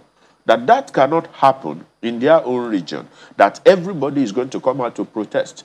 And you know their method in the Middle East. They will just come out, la ilaha illallah, la, young and old. So, because there is no consequence, the good aspect of our constitution is not being respected. Now, I'll ask you a question. A civil servant who earns 100,000 and is asking that 25,000 be taken as deduction to cooperative society that he belongs, and 10,000 be taken to pension account, and the whole 35,000 disappeared on the way, did not get to the cooperative, did not get to the pension fund administrator. How do you address that governor? If you have a proper state assembly, such governor should be impeached immediately. All right. It's like you sending me to your Abuja studio with 100 naira or 1,000, and I fail to deliver it. So we then see that there's a lot of disobedience to the Constitution. The Constitution we already have, that we have laws against, that don't have consequences. Yes. So let me go to Ambassador Ado in Abuja, and I want you to conclude this conversation for us. So we already have a set of people who brazenly disobey the Constitution, which we already see as not exactly functional. Now, so there is a culture of disobedience to the Constitution. So let's now assume that today we have a Constitution that we all agree is the best for us. We still have a problem of people already developing a culture of disrespecting the Constitution. Where do we go from there, and how do we strike that balance? Let me start by saying that the entire country, the entire citizens of Nigeria, we need to look at ourselves. That is why when we say the change mantra that we're talking about, we said we started with ourselves. Myself, you, and others, everybody need to change and obey the Constitution. That is why I made mention of a Nigerian who go outside this country and burn the Nigerian flag, and then he don't have any respect for Nigeria or Nigerian Constitution. How do you change such a person? What we need is attitudinal change. That is what I said earlier. And I'm happy that my colleague made mention of resource control, and then the power at the center, and then allocation. I talked about allocation. I asked about the bailout, about the excess crude that has been given to the state. What did they do with it? What happened to the local government allocations? We have states that have not paid salary for 7-8 months. They have not paid it. And you're talking about giving them more and more. What did they do with the one that they were given? These are the questions that we ask. Then the same people that are now agitating, sponsoring people that, look, we need constitutional review, we need a change. There are areas, that's why I said there are areas, gray areas that we need to look at, like what I have mentioned regarding the traditional institution. We're talking about security. When you talk about security, then we also talked about economy. What happened to our economy? How are these funds being utilized? We have seen it, and people are talking about power sharing and the rest of it. All this local government and state, they have been functioning with the resources that were given to them, but what did they do with the resources when salaries are not paid? He made mention of pension and gratuity. I'm a retired civil servant. I have served for over 25 years. I retired. Up to now, in the last 10 years after my retirement, I could not get my gratuity. What happened? When a bailout was given to the states to pay gratuity and pension, what happened to the money? Then all these bonies that have been given out to them, what did they do with the money? So the issue is what we need. First of all, we should change our attitude, respect our Constitution, the few laws that we have, or those laws that we have that we feel are in conformity with our yearning and aspirations. We should obey those laws. And then start from the traffic light that you obey. You as a citizen, because the security men cannot be all over the country. They have to find out what is happening in a particular area and report. Because if we don't do that, nothing will change this country if we don't change our attitude. The security cannot be everywhere. And the president himself cannot be everywhere. All these things in the history of this country is only in this government that we have a president who has vowed to pay all dues that are meant for state and local government, and he has been doing that. What have they done with that? These are the things that we say. But when we start talking on the issue of sentiment, region, and the right, it will not help us. That is why I made mention of our great leaders who deem it fit to bring this country together. We are talking as a nationalist. We shouldn't talk as people of a particular state. We talked about federal character. Now let me tell you, the available records now from the Federal Character Commission, one state is having about 5,800 workforce at the federal level. When in Zamfara, they have only 750. In my state, we have 1,700. What type of the federal character is it? And the same people that are agitating that, they have been marginalized. They have been marginalized. Somebody having 5,800 workers at the national level, then other states are having 1,700, some are less than 1,000. And we're talking about the federal character. And still, there are still agitation. Likewise, we're talking about state creation, local government creation, agitation. You end up giving every household a local government. You still have agitation. Because we are not ready to change our attitude. If we are ready to change our attitude, Nigeria would be great. And I believe we need nationalists, not people that can fight for their own, for their region or tribe or religion. People that can fight for Nigeria as an entity. That is what I believe will save this country. Ambassador Ado, thank you for that thought. Let me quickly go to Owerri before we finally round this off. So, we have begun an exercise, which is the constitutional review exercise, that will bring about the change that we desire. This is not the first time that Nigeria is going on this exercise. But as an experienced lawyer and Nigerian, what must we do in midwifing this exercise such that it achieves the aim and it doesn't get corrupted along the way? What must Nigerians do? Who should they be watching? What questions should they be asking to ensure that we all carry this exercise to fruition so that we can have the result and a nation that we want? Well, my submission is this.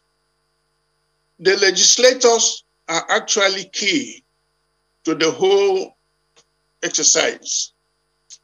A constitution, for it to come, must be from the people. Remember, 1963 constitution was the one that said, we the people. And this particular constitution told a lie when it said, we the people. So this time, we have a chance of doing it right. My worry is, one, the Senate president said, anything Mr. President wants, he will get it.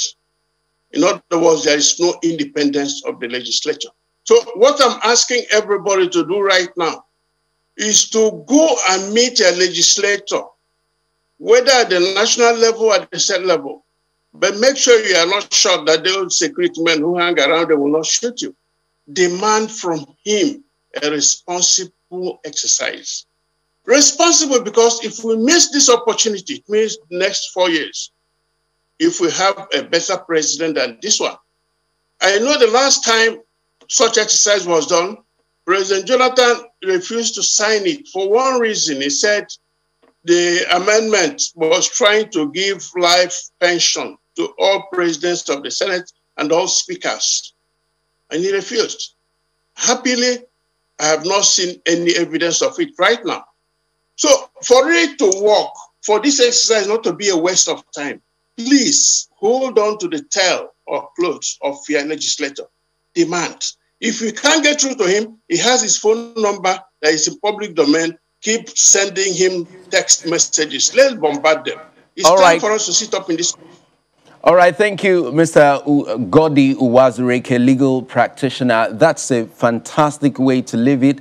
And he has given all Nigerians an exercise this morning. He said, demand a responsible exercise from your representative as this exercise is going on. And that's been the conversation on constitutional review on Sunrise this morning. I've had with me Ambassador Hassan Ado, former APC Chairman, Taraba State. I've also had in the studio, Dr. Olugbenga Adeoye, Public Affairs Analyst, and joining us from Zoom, via Zoom from Owerri, Mr. Godi Wazirike, a legal practitioner. Thank you, gentlemen, for being part of this conversation. Sunrise continues in just a moment. Stay with us.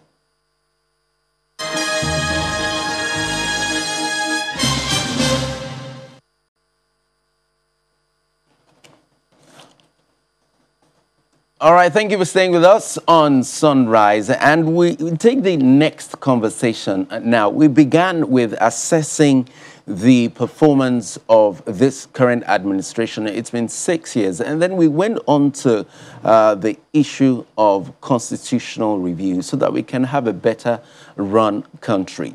And now this next conversation is about security. The country has continued to grapple with all forms of insecurity, especially over the last decade. But the situation seems to have gotten even worse in the last few years. You talk about banditry, talk about kidnapping, talk about insurgency and the like. The government is doing what it believes it can, but Nigerians still express the fact that they feel unsafe. So we're going to continue that conversation now, and I have a guest in our Abuja studio. Is a representative, and his name is Abdul Razak Namdas. He's the chairman, House Committee on Army, and a member of Special Committee on National Security. What better person we should have this morning to discuss this? Honorable Namdas, nice to see you again. Thank you so much. All right. So, thank you very much for your time this morning. National security. Now, well, I would have loved to ask you what's your assessment of the security situation in the country, but it's already a no-brainer.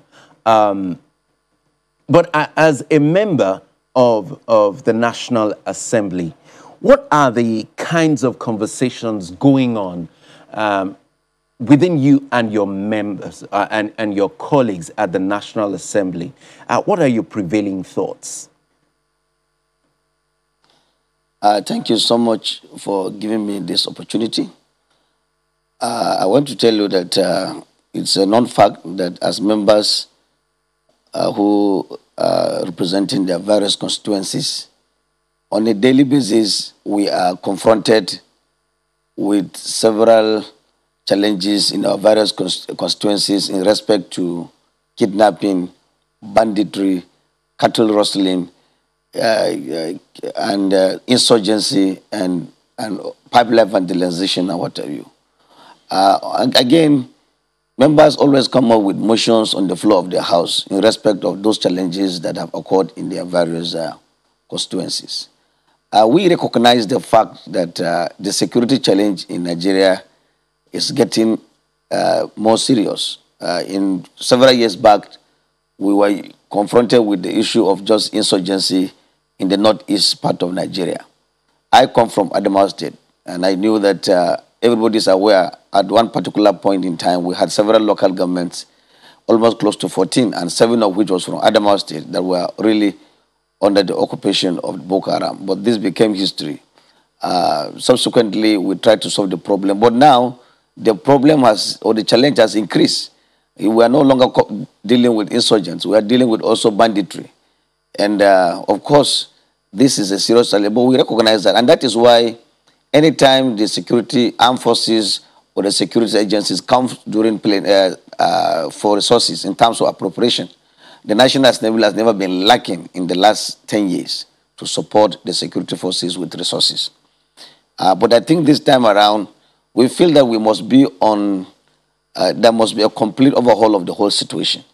And that was what engineered the Speaker of the House of Representatives, Femi Bajabiamila, to decide that, look, I have to put a special ad hoc committee that will be led by himself. And that's what we are doing the last 4 days. Today is the last day of the summit. And we are discussing how we can be able to confront the situation, how we can collaborate with the executive, the security forces, NGOs, traditional institutions, and other stakeholders at academia and the rest, so that we can solve this problem. And we are making progress in that respect. All right. You've been around the corridors of power for a bit. Can you share with Nigerians how difficult it is to bring sponsors of insurgency to book? I'm not talking about the fighters on the street. Nigeria is a militarily intelligent country. I believe the people at the helms of power, they have names, they have people, they have groups, they have places, and we've not seen serious arrests, serious names published, because these are going to be serious deterrents to the continuity of these levels of insecurity that we see. So I'm going to ask you how difficult it is for the government to do this. I think, to be fair to government and to the security forces, a lot of arrests have been made. If you go today to some of the correctional centers, you could still find a lot of people that have been detained and in respect of either be suspected to be Boko Haram members, insurgents, bandits, and what have you. And I agree that just recently you are aware that the federal government did say that they have made a lot of substantial inroad by identifying sponsors of Boko Haram insurgents. And plans are underway to bring these people to book. The investigation is ongoing, and very soon their names will be published. But I want to tell you that, security issues are sometimes things that you don't rush to make it public. You could jeopardize your intention. If somebody is already aware, if you publish certain names, it will already be a public matter, and you have not taken the person to court. You will give the person the opportunity to try to run away, or to try to, public opinion could even distract government from taking certain decisions. And that is why it's not everything that you expect from us as stakeholders in the security sector to always come publicly and say it. But I can assure you that efforts are being done in that respect. I think it is very unfortunate that if you can see that people are alleged to be funding Boko Haram, I don't know what is going to be the benefit funding Boko Haram. What is the benefit they are going to derive from that? But I can assure you that once that is concluded, because if you don't do proper investigation in terms of prosecution, you even go to the court and will not get anything. And that's why it is very important that we allow the agencies responsible for investigation, prosecuting some of these allegations, to please come out and do a diligent job without being distracted, so that these people can be nipped in the bud. But again, that is not even the issue. The other issue a part of is that I think, and that's why we are holding a security summit, even the judiciary sector is something that has to be looked upon. We, as lawmakers, we also look at certain laws and review them. And so that the interpreters of the law and the execution of the law should be able to sit down at the round table. Why must it take 10 years to solve a problem? If I'm supposed to serve 8 years, if the president is supposed to serve 8 years as his two terms in office, 2 terms of 8 years in office, and has to have a case that will last 15 years, that means he would leave that seat without some of these issues being resolved. And therefore, I think we recognize the fact that we must sit down with the judiciary and see their challenges. And we as lawmakers, can we be able to amend some of these laws so that we can be able to fast-track some of these kind of prosecutions, so that people do not take advantage of the long delay and look for adjournment and perpetrating evil in the society. That is something that we must avoid. But I can tell you that efforts have been done in that direction, and we are hopeful that something will come out of it. All right. You have been part of Days of Security Summit, and we believe that the purpose of that is to analyze the cause of the heightened insecurity that we see in this country. And, of course, this emergency security meeting or summit that is being called right now comes right at the heel of the it happened just last Friday. The head of the military or the army in Nigeria brought down, well, it was a mishap. But a lot of people believe that this is also a matter of national security. Now, what have been your findings in this security summit? Yes, truly there are a lot. Some I can disclose, some we have to allow it because at the end of the day, we are expected to have come up with something for the Nigerian people to know. So let me not just preempt, but let me just give you an insight. We have invited stakeholders in the security sector. They've given us lectures. Some have given us their experiences. Some who have been into detention have told us live in detention how they have related with Boko Haram members and the way forward out of it. And we as legislators, I am not the personnel of the army, as I always say, but because of the interaction we have had with them for over the years, we have been able to ask certain questions. And that is why we believe that at the end of this summit, we should have answers for them.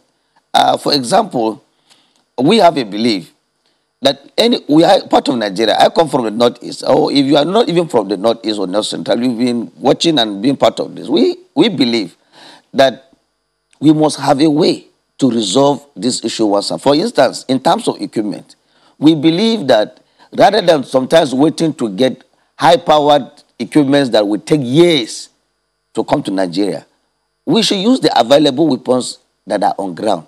Give our men, security men who have agreed to face this onslaught. And what is it? They use the AK-47. If you go to, each time you look at Boko Haram activities, they use just AK-47.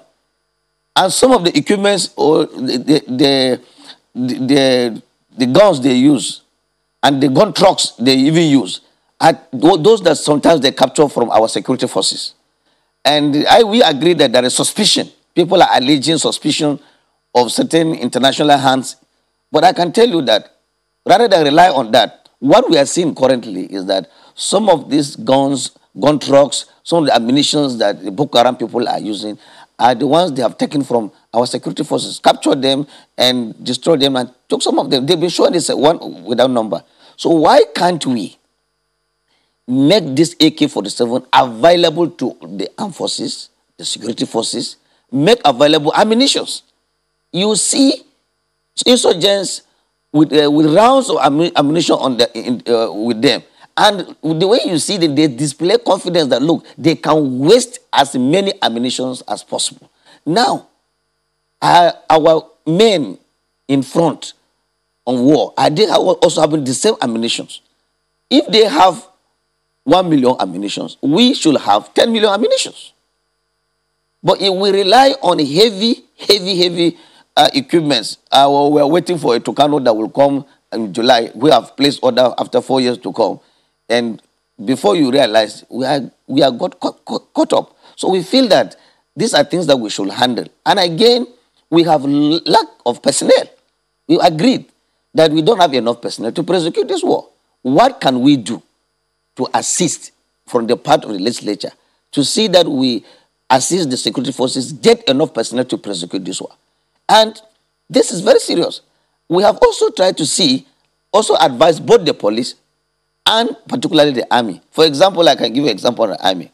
If you train an army officer or a soldier to go for combat, after this training, and you post the officer to be a cook, to do certain duties that civilians can do, we have the belief that, look, relieve the soldier, bring civilians to handle certain jobs that civilians can do right in the barracks, either in the army, do certain job. Allow the man you have trained with our resources to go and face the insurgents.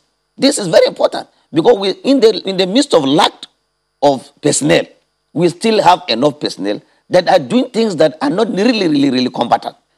I know that it's not also just that combatant, but at least there are people that you have trained. Instead of asking them to remain either at the mess and do things that civilians can do, mop up those gentlemen and let's add to the one we have, face these insurgents, we solve the problems once and for all. And this is things that we have actually come on. We agreed to funding them too. All right, so we agreed to funding them. Yeah. Another call is already brewing to invest more in ammunition, but that gives some Nigerians another level of suspicion that billions of dollars is perhaps going to go down the drain again. Why? Because this is not the first time we're spending humongous amounts of hard currency on insurgency. There have been questions about what did we do, the monies that have been released in the recent past for buying ammunition. What do you say to this? You are right that I've said it earlier that in the last 10 years, the National Assembly has actually assisted or have lived up to expectation by funding the armed forces, the security forces, and we expect that they should be accountable. In doing our oversight, we should be able to ask questions and see for ourselves whether the money that have been budgeted or the funds that have been appropriated are actually being used judiciously. But I agree that this is very vital. I also want Nigerians to understand we are in a period of war. And war is an expensive situation. I can tell you that. Everybody knows it. Even laymen on the street know that it's very expensive. As I said earlier, if you budget so much money for purchase of ammunitions and equipment, Honorable Namdas, it's not that we if you can hear me, Honorable Namdas, apologies for butting in. But see, it appears that, yes, we are at war, but it appears that if time and time again, monies are being appropriated and budgeted for ammunition, and we don't see them, it suggests that there are enemies within that first we need to deal with. And it doesn't appear that we are paying attention to that part of the internal insurgency. Answer your question straightforward. Let me tell you that right now in the National Assembly, our House of Representatives, as I speak, in particular, already investigation of how funds for purchase of ammunition is underway. Investigation is underway. Very soon, I think the committee has almost concluded its sittings and will come out with a report on that. And I am not a member of that committee, but I know that because of what you say, the National Assembly has also identified that, and that's why a committee was put in place to investigate. And they have invited a lot of security leaders and sectors to come and explain, and they've done the explanation. So I would suggest that we wait until we hear the outcome of that investigation. But what I was trying to say earlier is that even if you appropriate funds for purchase of arms, it is not as if you have to buy the arms and keep so that Nigeria will come and keep seeing those arms. What happens is that if you buy the arms, you have to take it to the right people to use it. As you bring in arms, these arms must be used. So sometimes you may not come and see them in one place to say, look, we are not going to keep it as a fashion for people to come and watch and see the ammunition that are. But as they bring, they must keep records of what they be able to buy. They must keep video footages of it.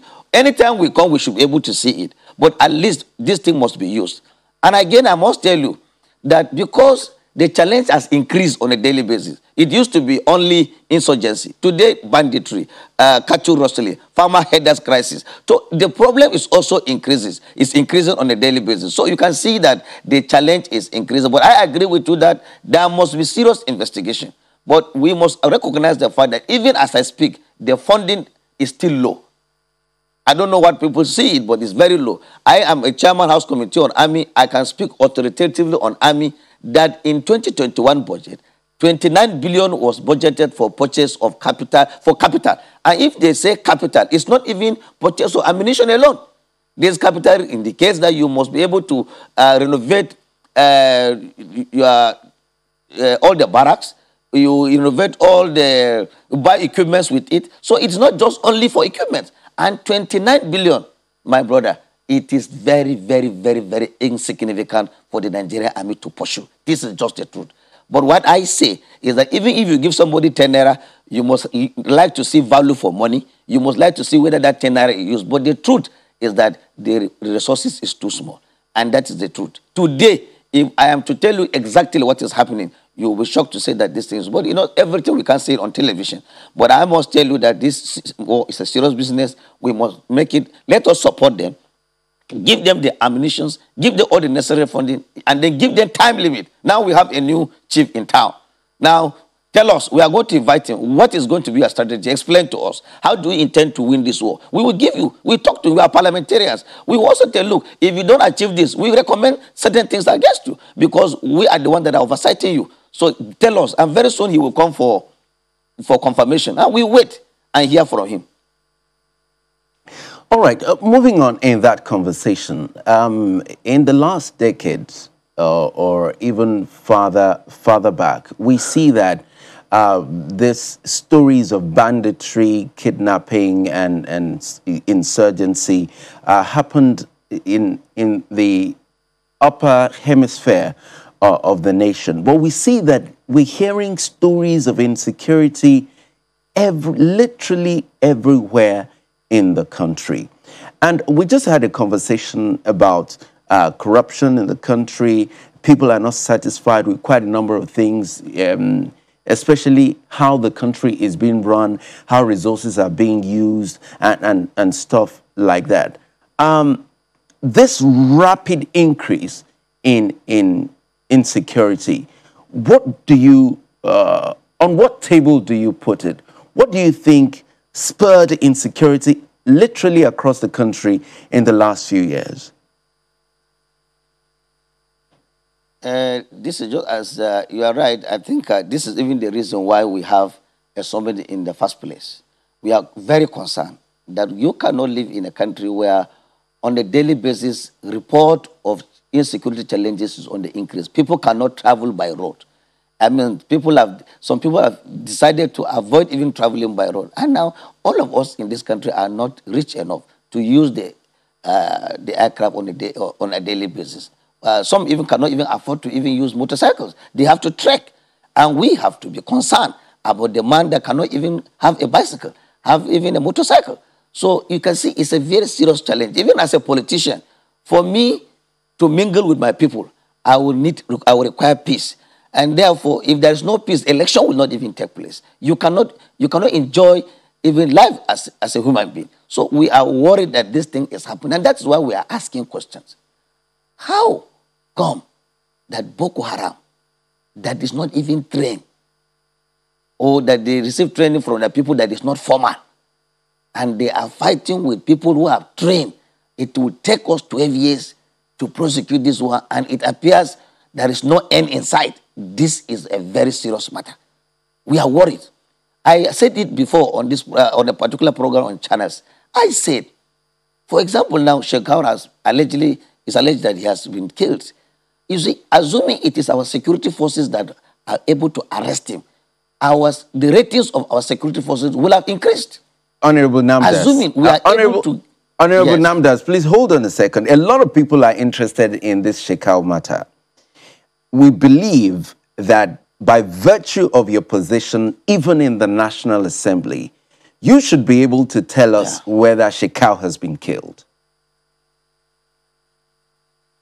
Well, it's not by virtue of being in the National Assembly. At least I am not... I mean, you had the Committee on the Army. And yes, there's some level of intelligence that comes to you. From the reports reaching us, I believe that Shekau is dead until something otherwise happens. I know in the past, Shekau used to be an Abeculta. When I say Abeculta, he would die and he will report to be alive. He would die, he will come back. It has happened severally. But I think on this one, even the insurgents themselves, from the factions that we are hearing and the intelligence report, I have no reason not to doubt that Shekau is still alive. I think Shekau is dead as far as I'm concerned. From the ones until something happened and I'm proved wrong, but I have almost 99% certainty that Shekau is actually dead. The even more thing we should worry is that it is ISWAP that is alleged to have captured or killed or were the ones that make Shekau to even commit suicide. And if that is very true, we should be more afraid, and that is why this summit is also very important, because ISWAP is even more dangerous than Boko Haram. Because ISWAP is talking about territorial expansion. They are working to expand their territory. And Shekau is just trying to display leadership, display that he is a gangster and what have you. So we are even more afraid. And that is why we have drawn the attention of security forces that the problem at hand is even more serious than we assumed earlier. And if that is the situation, tell us, what do you want? What can we do as members of the National Assembly? What can the executive do? We should tell them to their faces. What can we do jointly to solve this problem? Because we can't continue in this manner. And I think we are making a lot of progress in this area. And I can assure you that with the new spirit that we are having, we are hopeful that we are going to get there. But the only thing is, we must be able to agree that we have to add more personnel, even if you have the required technology to fight. How? You still need personnel. And we have asked our armed forces, don't be on the defensive. Please go on the offensive. You cannot sit down in one place and wait to repel an attack. You cannot say, look, I'm waiting. If these boys come, it's just like playing football and you are always doing defending. Well, the other man is attacking. So which one do we have? We should be attacking. We should not be defending. So I think we have to motivate our security forces. Give them the mandate. Give them time limit. You can't sit in one place and be expecting results. If we do that, then we have agreed that we have to stay with insurgents and Boko Haram in the next 30 years, which is a very wrong decision. Let's go to the bush. Whatever you require, we give you. Get these guys out. How does Israel find out that there is Shekau in this place? If Israel knows that with 20 or 30 gun trucks, they can capture Shekau or make him to kill himself, then our security forces should do that. But these are things that we cannot explain completely on the television, but we have drawn the attention to that. We are, even as a strategist, my brother, I am also a criminologist.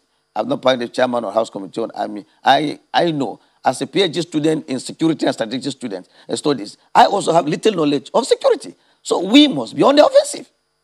We cannot sit down. But I know that we need to motivate them. They are doing their best, but they need to do more. All right, I'm excited about the fact that you mentioned your credentials when it comes to understanding the art of war. And that brings me to the issue of communication as we fight insecurity and insurgency in this country. We believe there are several layers and levels of communication. But one of the areas of communication in the fight against insurgency that it appears that Nigerians are struggling with the approach of the current administration is communication. Quite a number of Nigerians believe that the person of the president, as opposed to the presidency, should be at the forefront of communication, communicating hope, communicating progress, communicating, other areas of communication that will give the people confidence as the army is out there executing this war against Boko Haram. How would you assess the level of, or the impact, or the level of communication of the person of the president as against what we hear from the presidency? Because sometimes we even hear contradictory information from within the presidency. How would you appraise that? You know, I'm a legislator, and I used to have a media background. I was the spokesman of the House in the 8th Assembly. And I know that during our time, we did our best. There are little issues with communications that I know. Little issues, but I can't speak for the presidency. But there is need, there's room for improvement. If you are in a situation that we have found ourselves, you are right that communication is key. People need to be given hope, not false hope. Even when things come so bad, in terms of explanation, you should talk to Nigerians in a manner that they will have the hope and believe in the presidency and believe in the presidency's capacity to resolve the issues and share in their pains and also share in their joy. These are just the serious things that as a communicator, you need to do. Because if you become insensitive to certain issues, you can only aggravate the situation. So therefore, we must, as officials of government, be sensitive to the problems that Nigerians are facing. Wherever you can add value, it is important you add value. If you are not adding value, you are not being careful, caring, then there are certain things you must not say. That is very important. So that at least Nigerians will know that, look, they have leaders that have identified with them and are also grieving in their sorrow, believing in their joy and what have you. So this is a fact. But again, beyond that, I have to also talk to the Nigerian media. I have a media background. I was a chief press secretary earlier before. So I know I have played politics of NUJ. At one point, I was secretary to the Nigerian Union of Journalists in my state some years back. So these are things that I'm very comfortable. I know I've been in this job for some decades too also. The point is that let us also please help government. We should not praise terrorists and hail terrorists and always bring down government. We must be able to encourage our troops. In terms of reportage, if our troops are able to make gains, can you report these gains so that the troops' morale will be high? But you cannot be eulogizing also people who are giving us problems. You cannot give them headlines on a daily basis. When Sheikhout does this, when the social media comes, he is hailed. When the military make progress, it is not reported much. Nigerians are made to believe that these military forces are not working. I think it is not true. Truly speaking, let us agree. War is not a small thing. People who have sacrificed their lives to serve us, we must have some level of dignity. So in terms of this, I plead with the media. We should be professional. Help where we can give help. We have also national interests. But I know Nigerian media is one of the best around the continent. They are doing their best. But please, we must also do more. If we allow the terrorists to believe that they are a government in themselves, we are in trouble. That's just the truth. All right, I guess it's a good place to leave it. Honorable Member of the House of Representatives, Abdul Razak Namdas, he's the Chairman, House Committee on the Army, Member, Special Committee on the National Security. Thank you so very kindly for gracing this program with your presence, and thank you for your perspectives and thought on the different angles to the issue of security in the country. And our prayer and thoughts is that we get past the issue of security in no time. Thank you very much, Honorable, for being part of the program today. Thank you. All right, when the program returns, we have a final lap, and that's introducing our artist of the week. That'll be in just a moment. Don't go away. You don't feel love me like Jesus did.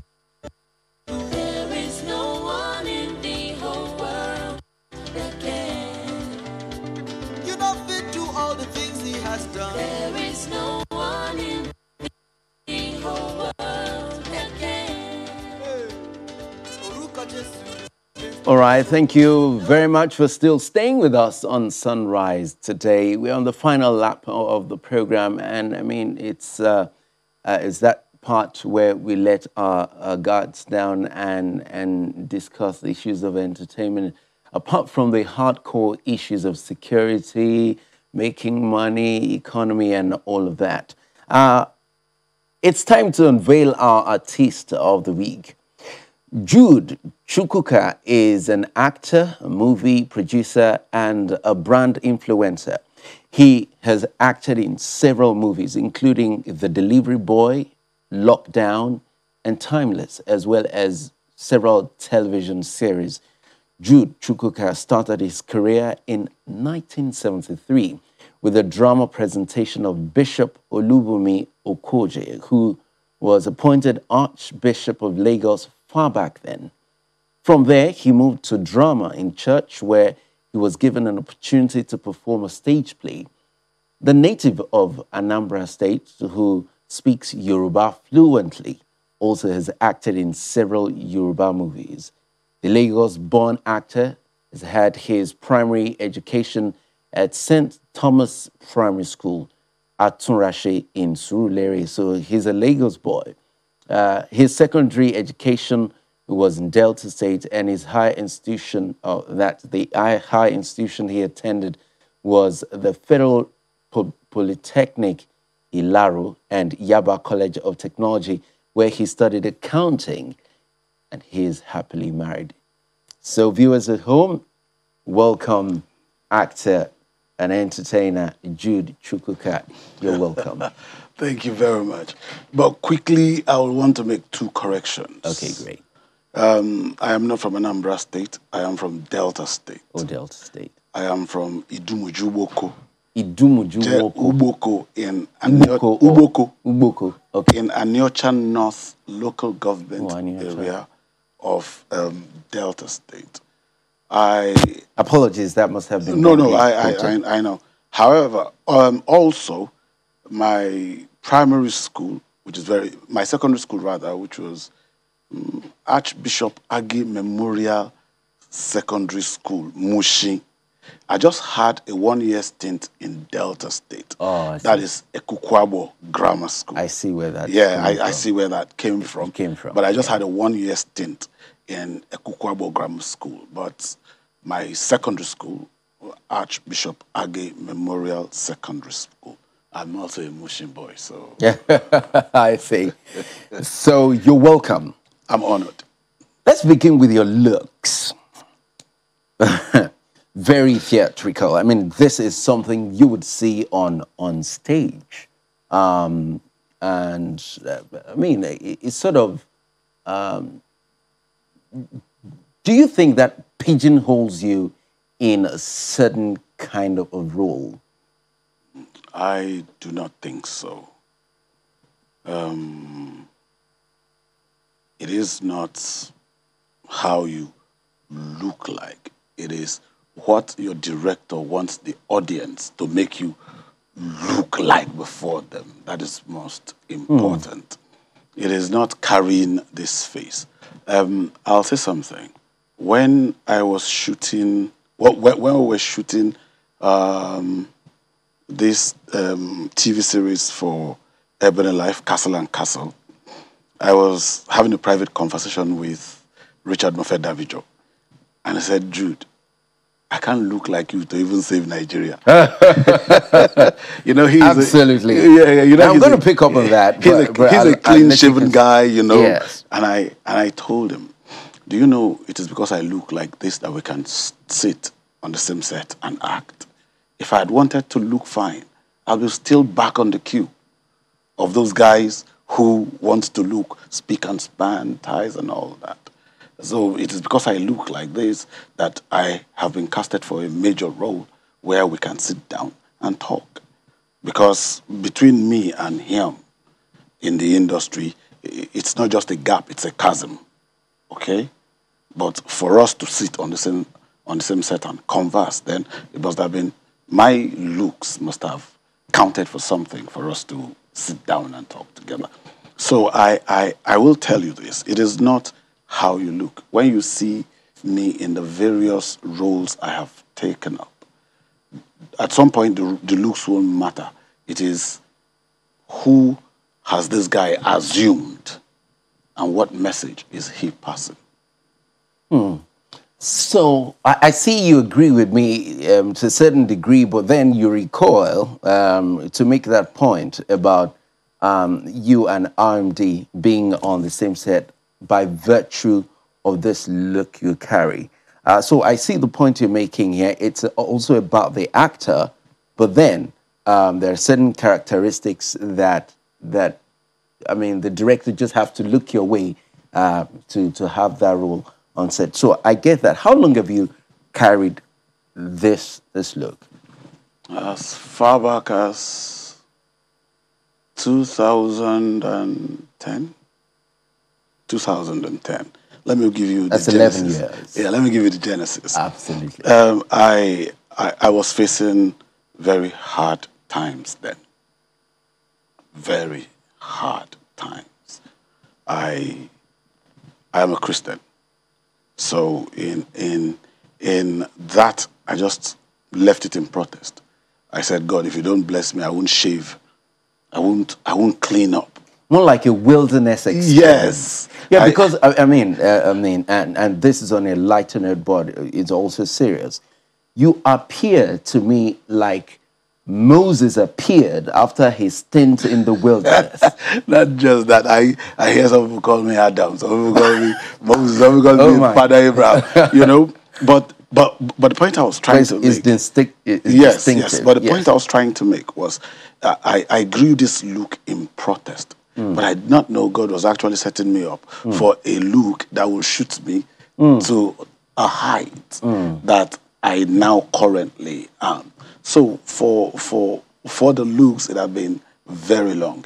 It had created bad blood amongst my friends.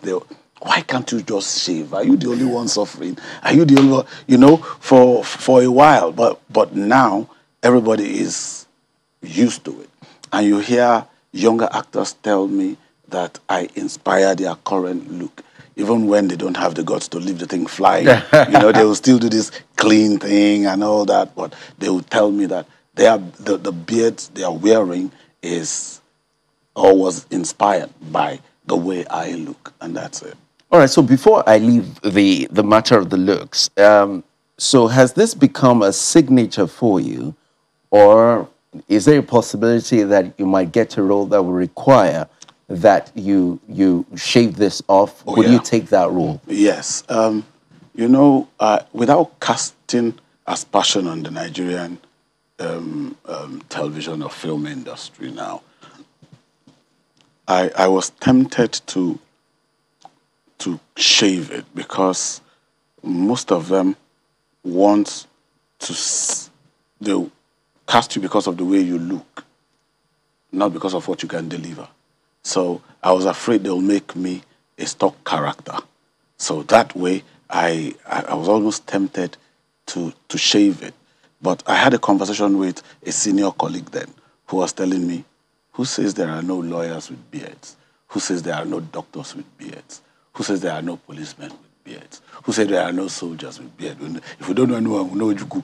Who says that? You understand? Who says that? You know, so it is not what you look like currently, but what your director wants the people to believe. And you know, so far I have been able to carry it, because if you watch my role in Ojo's in the House, it's a sitcom.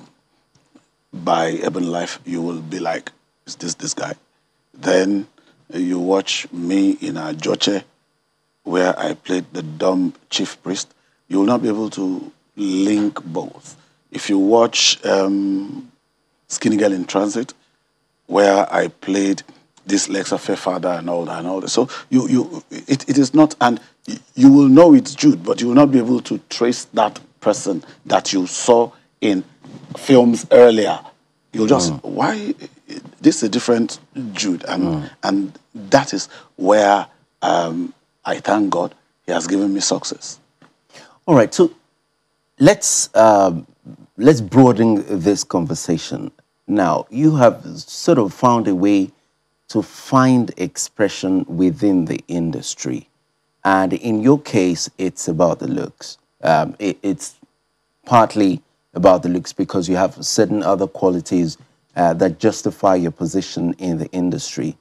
Now, talk to me about how easy or difficult it is for entrance into the industry to find expression and find their own place. Because, I mean, it's a creative industry. Well, so everyone who comes into the industry comes with a bag of gifts. Naturally. But there is a battle of expression and identity.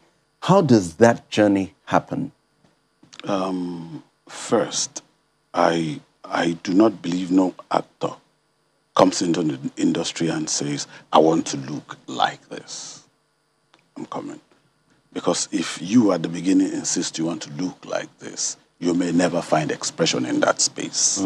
So you make yourself as malleable as possible. Especially as a beginner? As a beginner, you make yourself as malleable as possible. You make yourself, you acquire some skills other than the acting itself. Let me give you an example. When we shot Single Spot by Amof Productions, the only audition we had was my age mates were to act coaches and said, okay, who can swim? Not who can act, who can swim. And before they said who can swim, I'd plunged into the pool and I'd done the 50 meters and back.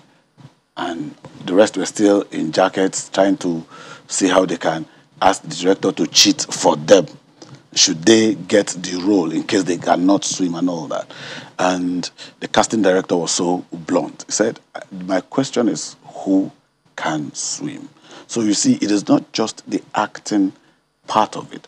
You must bring also some other qualities that are strong, that your role may require, like driving, like learning to play a particular sport very well.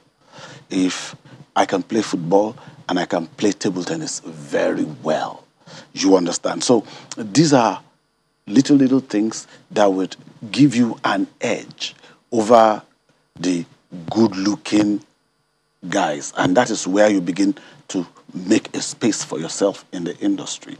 If you can also bike ride, then you have that edge over good-looking guys who cannot ride bikes. You understand? So sometimes the director may prefer, I don't want a double. I want somebody who can actually do it. You understand? Where did people get this idea from anyways about prioritizing looks? Something must have fed that ideology. And where did it start? Because I want to think that this didn't begin, this was not at the beginning. No, it had always been. If don't let us start with our environment. Some other environments have been doing TV before it got to us. You'll see the James Bonds of the 50s, of the 60s. The qualities have been acting and good looks. You understand? Then they get doubles to do stunts and all that. Yes, but the James Bond of today had gone from looking good to being rugged. You understand? So the way it graduated, and that's how we started to. Even in the US, you'll see that they are all fine guys, fine, but there are exceptions where you cannot hold down the person's acting capabilities. All right. People like Samuel L. Jackson, yeah. He may not have a good, a handsome face, but you can't knock him. Okay. Let me interrupt a bit. Let's take a break. And in case you're wondering, what has he done before? Take a look.